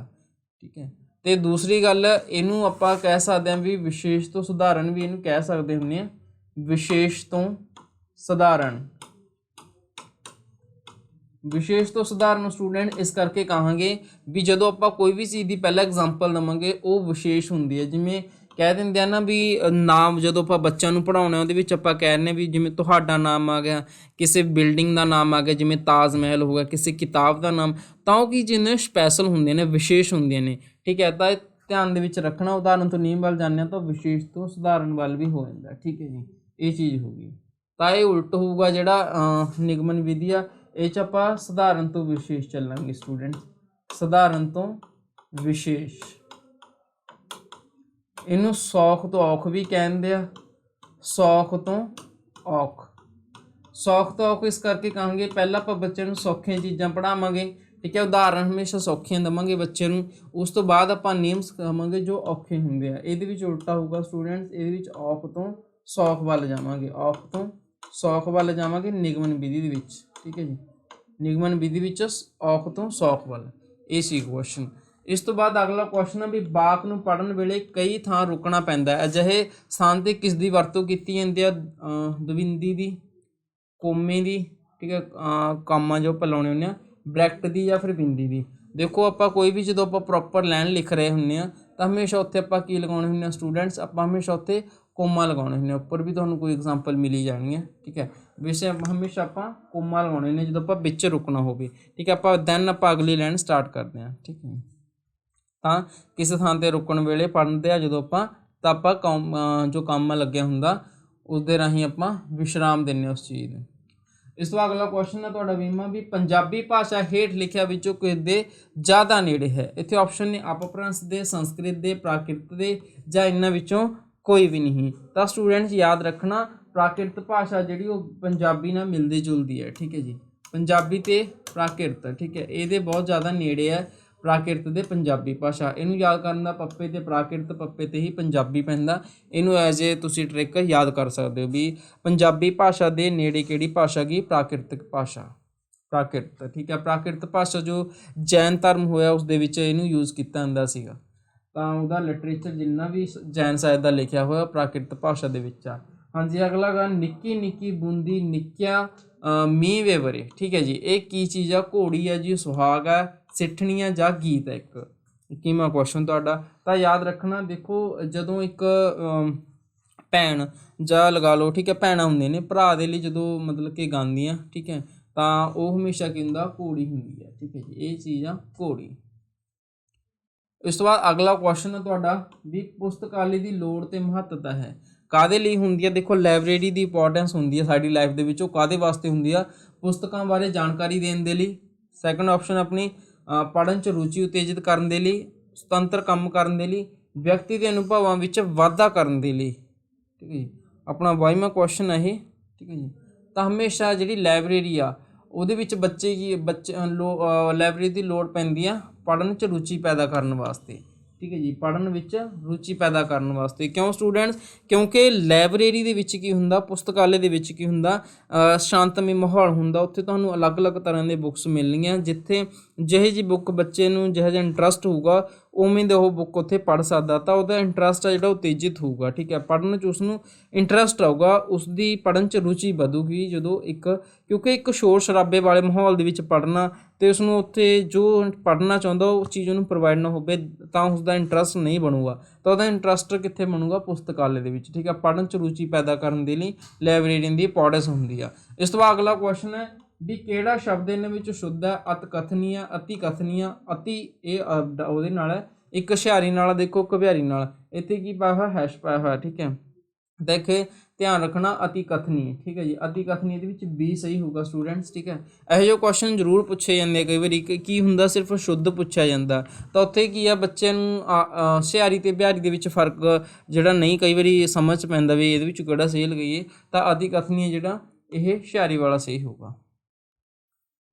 ਹਾਂਜੀ, ਇਸ ਤੋਂ ਬਾਅਦ ਅਗਲਾ ਕੁਐਸਚਨ, ਉਹ ਅਖਬਾਰ ਪੜ੍ਹਦਾ ਹੈ, ਵਾਕ ਵਿੱਚ ਪੜ੍ਹਦਾ ਸ਼ਬਦ ਵਿੱਚ ਦਾ ਹੇਠ ਲਿਖੇ ਵਿੱਚੋਂ ਕੀ ਹੈ, ਠੀਕ ਹੈ ਜੀ। ਉਹ ਅਖਬਾਰ ਪੜ੍ਹਦਾ ਹੈ, ਵਾਕ ਵਿੱਚ ਪੜ੍ਹਦਾ ਸ਼ਬਦ ਵਿੱਚ ਜਿਹੜਾ ਦਾ ਲੱਗਿਆ ਹੋਇਆ ਉਹ ਹੇਠ ਲਿਖੇ ਵਿੱਚੋਂ ਕੀ ਹੈ। ਉਪਸਰਗ ਹੈ ਜੀ, ਪਦ ਹੈ, ਠੀਕ ਹੈ, ਵਿਭਕਤੀ ਹੈ, ਜਾਂ ਇਹਨਾਂ ਵਿੱਚੋਂ ਕੋਈ ਨਹੀਂ। ਤਾਂ ਇਹ ਧਿਆਨ ਦੇ ਵਿੱਚ ਉਪਸਰਗ ਨੂੰ ਜਿਹਨੂੰ ਆਪਾਂ ਪੰਜਾਬੀ ਦੇ ਵਿੱਚ ਅਗੇਤਰ ਕਹਾਂਗੇ, ਠੀਕ ਹੈ ਜੀ, ਪੰਜਾਬੀ ਦੇ ਵਿੱਚ ਅਗੇਤਰ। ਤੇ ਧਿਆਨ ਰੱਖਣਾ ਤੁਸੀਂ ਉਪਸਰਗ ਪਹਿਲੇ ਉਪਸਰਗ ਹਿੰਦੀ ਦੇ ਵਿੱਚ ਉਪਸਰਗ ਕਹਿੰਦੇ ਆ ਤੇ ਉਸ ਨੂੰ ਪੰਜਾਬੀ ਦੇ ਵਿੱਚ ਅਗੇਤਰ ਕਹਿੰਦੇ ਆ, ਠੀਕ ਹੈ। ਇੱਕ ਹੁੰਦਾ ਪ੍ਰਤਯ ਜੀ, ਠੀਕ ਹੈ, ਪ੍ਰਤਯ ਜਿਹਨੂੰ ਪੰਜਾਬੀ ਦੇ ਵਿੱਚ ਆਪਾਂ ਐ ਲਿਖਾਂਗੇ, ਠੀਕ ਹੈ। ਇਹਦਾ ਮਤਲਬ ਹੁੰਦਾ ਪਿਛੇਤਰ। ਇਹ ਚੀਜ਼ਾਂ ਧਿਆਨ ਰੱਖਣਾ, ਕਈ ਵਾਰੀ ਐਗਜ਼ਾਮੀਨਰ ਨਾ ਹਿੰਦੀ ਦੀ ਚੀਜ਼ ਨੂੰ ਪਾ ਦਿੰਦਾ ਹੁੰਦਾ, ਉੱਥੇ ਤੁਸੀਂ ਇਹ ਚੀਜ਼ ਦਾ ਧਿਆਨ ਰੱਖਣਾ। ਤਾਂ ਇੱਥੇ ਦੇਖੋ ਦਾ ਜਿਹੜਾ ਪਿੱਛੇ ਲੱਗਿਆ ਹੋਇਆ, ਇੱਥੇ ਤੁਹਾਨੂੰ ਪਿਛੇਤਰ ਜਾਂ ਫਿਰ ਪਿਛੇਤਰ ਸ਼ਬਦ ਜਾਂ ਫਿਰ ਤੁਹਾਨੂੰ ਪ੍ਰਤਯ ਸ਼ਬਦ, ਇਹਨਾਂ ਵਿੱਚੋਂ ਕੋਈ ਵੀ ਦੇਖਣ ਨੂੰ ਨਹੀਂ ਮਿਲ ਰਿਹਾ। ਤਾਂ ਇਹਨਾਂ ਵਿੱਚੋਂ ਰਾਈਟ ਆਨਸਰ ਕੀ ਹੋਊਗਾ ਸਟੂਡੈਂਟਸ, ਇਹਨਾਂ ਵਿੱਚੋਂ ਕੋਈ ਨਹੀਂ। ਜੇ ਤਾਂ ਦੇਖੋ ਪੜ੍ਹ ਸ਼ਬਦ ਲਿਖ ਦਿੰਦਾ ਉਹ ਦੈਨ ਤਾਂ ਆਪਾਂ ਉਪਸਰਗ ਲਗਾ ਦਿੰਦੇ, ਯਾਨੀ ਕਿ ਇਹ ਅਗੇਤਰ ਹੈ। ਬਟ ਇੱਥੇ ਇਹਨਾਂ ਵਿੱਚੋਂ ਨਾ ਤਾਂ ਪ੍ਰਤਯ ਲਿਖਿਆ ਹੋਇਆ ਨੇ ਨਾ ਪਿਛੇਤਰ ਲਿਖਿਆ ਹੋਇਆ, ਠੀਕ ਹੈ। ਤਾਂ ਇਹਨਾਂ ਵਿੱਚੋਂ ਕੋਈ ਨਹੀਂ ਰਾਈਟ ਆਨਸਰ ਹੋਊਗਾ। ਅਗਲਾ ਕੁਐਸਚਨ ਹੈ, ਇਹਨਾਂ ਵਿੱਚੋਂ ਕਿਹੜੇ ਭਾਸ਼ਾ ਵਿਗਿਆਨੀ ਨੇ ਸਕੂਲਾਂ ਵਿੱਚ ਵਿਆਕਰਨ ਦੀ ਪੜ੍ਹਾਈ ਦੀ ਨਿਖੇਧੀ ਕੀਤੀ ਸੀ, ਠੀਕ ਹੈ। ਤਾਂ ਇਹਨਾਂ ਵਿੱਚੋਂ ਇੱਕ ਰਾਈਟਰ ਹੋਏ ਨੇ, ਇੱਕ ਵਿਦਵਾਨ ਹੋਏ ਨੇ, ਉਹ ਮਤਲਬ ਕਿ ਪਸੰਦ ਨਹੀਂ ਕਰਦੇ ਸੀਗੇ ਵਿਆਕਰਨ ਦੀ, ਗ੍ਰਾਮਰ ਦੀ ਐਜੂਕੇਸ਼ਨ ਸਕੂਲਾਂ ਦੇ ਵਿੱਚ। ਉਹ ਮਤਲਬ ਕਿ ਇਹਦੇ ਹੱਕ ਦੇ ਵਿੱਚ ਨਹੀਂ ਸੀ ਵੀ ਵਿਆਕਰਨ ਜਿਹੜੀ ਸਕੂਲਾਂ ਦੇ ਵਿੱਚ ਪੜ੍ਹਾਈ ਜਾਂਦੀ ਹੈ ਵੀ ਬੱਚਿਆਂ ਉੱਪਰ ਕੋਈ ਦਬਾਅ ਨਹੀਂ ਹੋਣਾ ਚਾਹੀਦਾ, ਵੀ ਰੂਲ ਫੋਲੋ ਕਰਨ, ਬੱਚੇ ਆਪਣੀ ਆਜ਼ਾਦੀ ਨਾਲ ਸਿੱਖਣ ਪੜ੍ਹਨ, ਠੀਕ ਹੈ। ਤਾਂ ਇਹਨਾਂ ਵਿੱਚ ਆਪਸ਼ਨ ਨੇ ਡਾਕਟਰ ਰਾਊਸੇ, ਠੀਕ ਹੈ, ਹੈਰਲਡ ਈ ਪਾਮਰ, ਹੈਰਲਡ ਈ ਪਾਮਰ, ਪੀ.ਵੀ. ਵੈਲਰਡ, ਗ੍ਰੀਨਿੰਗ, ਲੈਬੋਰਨ ਤੇ ਬਾਕੀ ਸਾਰੇ ਹੀ, ਠੀਕ ਹੈ ਜੀ। ਇਹ ਆਪਸ਼ਨ ਨੇ ਇਹਦੇ ਵਿੱਚੋਂ। ਹਾਂਜੀ, ਤਾਂ ਇਹਦਾ ਰਾਈਟ ਆਨਸਰ ਹੋਊਗਾ ਡੀ, ਗ੍ਰੀਨਿੰਗ, ਲੈਬੋਰਨ ਤੇ ਬਾਕੀ ਸਾਰੇ ਹੀ, ਠੀਕ ਹੈ। ਸਾਰੇ ਹੀ ਜਿਹੜੇ ਇਹ ਚੀਜ਼ ਮੰਨਦੇ ਸੀ ਵੀ ਸਕੂਲਾਂ ਦੇ ਵਿੱਚ ਵਿਆਕਰਨ ਜਿਹੜੀ ਉਹ ਨਹੀਂ ਪੜ੍ਹਾਈ ਜਾਣੀ ਚਾਹੀਦੀ, ਇਹ ਕਹਿੰਦੇ ਸੀਗੇ। ਇਹ ਕਹਿੰਦੇ ਸੀ ਵੀ ਇਹਦੇ ਨਾਲ ਕੀ ਹੁੰਦਾ, ਬੱਚਿਆਂ ਦੇ ਉੱਪਰ ਕੀ ਆ ਪ੍ਰੈਸ਼ਰ ਹੁੰਦਾ ਵੀ ਹਾਂ ਤੁਸੀਂ ਸ਼ੁੱਧ ਬੋਲਣਾ, ਤਾਂ ਉੱਥੇ ਬੱਚੇ ਝਿਜਕਦੇ ਆ ਵੀ ਹਾਂ ਮੈਂ ਕਿਤੇ ਗਲਤ ਨਾ ਲਿਖ ਦੇਵਾਂ ਜਾਂ ਗਲਤ ਨਾ ਬੋਲਾਂ, ਤਾਂ ਇਹ ਚੀਜ਼ ਦੀ ਇਹ ਨਿਖੇਧੀ ਕਰਦੇ ਸੀ, ਠੀਕ ਹੈ ਜੀ। ਇਸ ਤੋਂ ਬਾਅਦ ਅਗਲਾ ਕੁਐਸਚਨ ਹੈ, ਕਹਿੰਦੇ ਸ਼ੁੱਧ ਉਚਾਰਨ ਲਈ ਬੱਚਿਆਂ ਨੂੰ ਕਿਸ ਚੀਜ਼ ਦਾ ਗਿਆਨ ਦੇਣਾ ਚਾਹੀਦਾ ਹੈ, ਵਰਨ ਬੋਧ ਦਾ, ਧੁਨੀ ਗਿਆਨ ਦਾ, ਮਾਤਰਾਵਾਂ ਦਾ, ਜਾਂ ਫਿਰ ਲਿਪੀ ਦਾ, ਠੀਕ ਹੈ ਜੀ। ਤਾਂ ਦੇਖੋ ਜਦੋਂ ਬੱਚਿਆਂ ਨੂੰ ਸ਼ੁੱਧ ਉਚਾਰਨ ਦੀ ਗੱਲ ਹੋ ਰਹੀ ਹੈ, ਨਾ ਕਿ ਇੱਥੇ ਲਿਖਣ ਦੀ, ਠੀਕ ਹੈ ਜੀ, ਸ਼ੁੱਧ ਉਚਾਰਨ ਦੀ ਗੱਲ ਹੋ ਰਹੀ ਹੈ ਸਟੂਡੈਂਟਸ, ਸ਼ੁੱਧ ਲਿਖਣ ਦੀ ਨਹੀਂ। ਉਚਾਰਨ ਦਾ ਮਤਲਬ ਹੋ ਗਿਆ ਵੀ ਬੱਚੇ ਮੂੰਹ ਦੇ ਰਾਹੀਂ ਜਦੋਂ ਬੋਲਣਗੇ ਤਾਂ ਉਹਨਾਂ ਨੂੰ ਕਿਸ ਚੀਜ਼ ਦਾ ਗਿਆਨ ਹੋਣਾ ਚਾਹੀਦਾ ਸਟੂਡੈਂਟਸ, ਤਾਂ ਉਹਨਾਂ ਨੂੰ ਗਿਆਨ ਹੋਣਾ ਚਾਹੀਦਾ ਧੁਨੀ ਗਿਆਨ ਦਾ। ਧੁਨੀ ਦਾ ਮਤਲਬ ਜੋ ਆਪਣੇ ਮੂੰਹ ਦੇ ਵਿੱਚੋਂ ਟੋਨਸ ਨਿਕਲਦੀਆਂ ਨੇ, ਹੈ ਨਾ, ਉਹਨਾਂ ਦਾ ਗਿਆਨ ਬੱਚੇ ਨੂੰ ਉਸ ਧੁਨੀ ਵਿਗਿਆਨ ਦਾ ਉਹਨਾਂ ਨੂੰ ਮਤਲਬ ਕਿ ਗਿਆਨ ਹੋਣਾ ਚਾਹੀਦਾ, ਫਿਰ ਹੀ ਉਹ ਕਿਸ ਚੀਜ਼ ਦਾ ਸ਼ੁੱਧ ਉਚਾਰਨ ਕਰਨਗੇ, ਠੀਕ ਹੈ ਜੀ। ਇਹ ਚੀਜ਼ ਆ, ਉਚਾਰਨ ਦਾ ਸੰਬੰਧ ਹਮੇਸ਼ਾ ਧੁਨੀ ਨਾਲ ਹੁੰਦਾ। ਪਹਿਲਾਂ ਆਪਾਂ ਉਚਾਰਦੇ ਹਾਂ ਉਹ ਕੀ ਹੁੰਦੀ ਆ, ਧੁਨੀ। ਇਸ ਤੋਂ ਬਾਅਦ ਅਗਲਾ ਕੁਐਸਚਨ ਹੈ ਵੀ ਲਿਖਣਾ ਸਿੱਖਣ ਦੀ ਕਿਹੜੀ ਵਿਧੀ ਜ਼ਿਆਦਾ ਪ੍ਰਚਲਿਤ ਹੈ, ਠੀਕ ਹੈ। ਲਿਖਣਾ ਸਿੱਖਣ ਦੇ ਲਈ ਦੇਖੋ ਬੱਚੇ ਨੇ ਕੀ ਆ, ਰਾਈਟਿੰਗ ਸਕਿੱਲ ਦੇ ਵਿੱਚ ਰਾਈਟਿੰਗ ਸਕਿੱਲ ਉਸਨੇ ਸਿੱਖਣੀ ਹੈ। ਰਾਈਟਿੰਗ ਸਕਿੱਲ ਆ ਜਿਹੜੀ ਬੱਚੇ ਦੀ, ਉਹਨੂੰ ਮਤਲਬ ਕਿ ਆਪਾਂ ਬਿਹਤਰ ਬਣਾਉਣਾ, ਠੀਕ ਹੈ। ਹਜੇ ਬੱਚਾ ਸਿੱਖੇਗਾ ਤਾਂ ਸਿੱਖਣ ਦੇ ਵਿੱਚ ਕਿਹੜੀ ਚੀਜ਼ ਆ, ਫੜ ਕੇ ਲਿਖਵਾਉਣਾ ਚਾਹੀਦਾ, ਦੇਖ ਕੇ ਲਿਖਣਾ, ਸੁਣ ਕੇ ਲਿਖਣਾ, ਜਾਂ ਫਿਰ ਪੂਰਨੇ ਪਾਉਣਾ। ਤਾਂ ਇਹਦਾ ਰਾਈਟ ਆਨਸਰ ਆਊਗਾ ਰਾਜੇ ਪੂਰਨੇ ਪਾਉਣਾ, ਠੀਕ ਹੈ। ਪੂਰਨੇ ਪਾਉਣ ਦੁਆਰਾ ਪਹਿਲਾਂ ਆਪਾਂ ਬੱਚਿਆਂ ਨੂੰ ਕੀ ਆ, ਲਿਖਣਾ ਸਿਖਾਉਣ ਦੀ ਆਪਾਂ ਪਹਿਲੀ ਵਿਧੀ ਦੇ ਤੌਰ 'ਤੇ ਮਾਨਤਾ ਦੇਵਾਂਗੇ, ਠੀਕ ਹੈ ਜੀ। ਪੂਰਨੇ ਉੱਪਰ ਜਦੋਂ ਬੱਚੇ ਲਿਖਣਗੇ, ਠੀਕ ਹੈ, ਦੈਨ ਉਹ ਹਰ ਇੱਕ ਚੀਜ਼ ਨੂੰ, ਠੀਕ ਹੈ, ਸਮਝ ਕੇ ਲਿਖਣਗੇ, ਠੀਕ ਹੈ। ਪੂਰਨੇ ਆਪਾਂ ਇਹ ਕਹਿ ਸਕਦੇ ਵੀ ਜਿਵੇਂ ਆਹ ਚੀਜ਼ ਹੋਊਗੀ ਦਾਣੇਦਾਰ, ਤਾਂ ਉਹਦੇ ਉੱਪਰ ਲਿਖਣਾ, ਠੀਕ ਹੈ ਜੀ। ਇਸ ਤੋਂ ਬਾਅਦ ਅਗਲਾ ਕੁਐਸਚਨ ਹੈ ਤੁਹਾਡਾ, ਗੁਰਮੁਖੀ ਲਿਪੀ ਵਿੱਚ ਪੈਰ ਵਿੱਚ ਬਿੰਦੀ ਵਾਲੇ ਵਰਨ ਕਿਹੜੀ ਭਾਸ਼ਾ ਨਾਲ ਸੰਬੰਧ ਰੱਖਦੇ ਹਨ। ਗੁਰਮੁਖੀ ਲਿਪੀ ਵਿੱਚ ਪੈਰ ਵਿੱਚ ਬਿੰਦੀ ਵਾਲੇ, ਠੀਕ ਹੈ, ਇਹ ਤੁਸੀਂ ਪੜ੍ਹਿਆ ਹੋਊਗਾ। ਦੇਖੋ ਇੱਥੇ ਆਪਸ਼ਨ ਹਿੰਦੀ ਆ, ਅੰਗਰੇਜ਼ੀ ਹੈ, ਫਾਰਸੀ ਹੈ, ਜਾਂ ਫਿਰ ਬ੍ਰਜੀ ਹੈ, ਠੀਕ ਹੈ। ਤਾਂ ਦੇਖੋ ਇਹ ਤਾਂ ਪਤਾ ਹੀ ਹੋਊਗਾ ਸਭ ਨੂੰ ਕਿ ਫਾਰਸੀ ਦੇ ਹੀ ਸ਼ਬਦ ਹੁੰਦੇ ਨੇ ਜੋ ਪੈਰ ਬਿੰਦੀ ਵਾਲੇ ਹੁੰਦੇ ਨੇ, ਠੀਕ ਹੈ, ਕਿਉਂਕਿ ਆ ਖੁਦ ਫਾਰਸੀ ਦੇ ਪੈਰ 'ਚ ਵੀ ਬਿੰਦੀ ਆ, ਠੀਕ ਹੈ। ਤਾਂ ਬਾਕੀ ਜਿਹੜੇ ਸ਼ਬਦ ਨੇ ਬਿੰਦੀ ਵਾਲੇ ਉਹ ਕਾਹਦੇ ਨੇ, ਫਾਰਸੀ ਭਾਸ਼ਾ ਦੇ ਸ਼ਬਦ ਨੇ। ਜਿਹੜੀ ਫਾਰਸੀ ਆ ਉਹ ਉਰਦੂ ਦੀ ਵੀ ਕੀ ਹੈਗੀ, ਜੋ ਹੈ ਲਿਪੀ ਹੈ, ਠੀਕ ਹੈ ਜੀ। ਨਾਸਿਕਤਾ ਦਾ ਧੁਨੀ ਸਵਰ ਕੀ ਹੈ, ਨਾਸਿਕਤਾ, ਠੀਕ ਹੈ। ਨਾਸਿਕਤਾ ਮਤਲਬ ਜਿਨ੍ਹਾਂ ਦੀ ਆਵਾਜ਼ ਨੱਕ ਦੇ ਵਿੱਚੋਂ ਆਉਂਦੀ ਆ।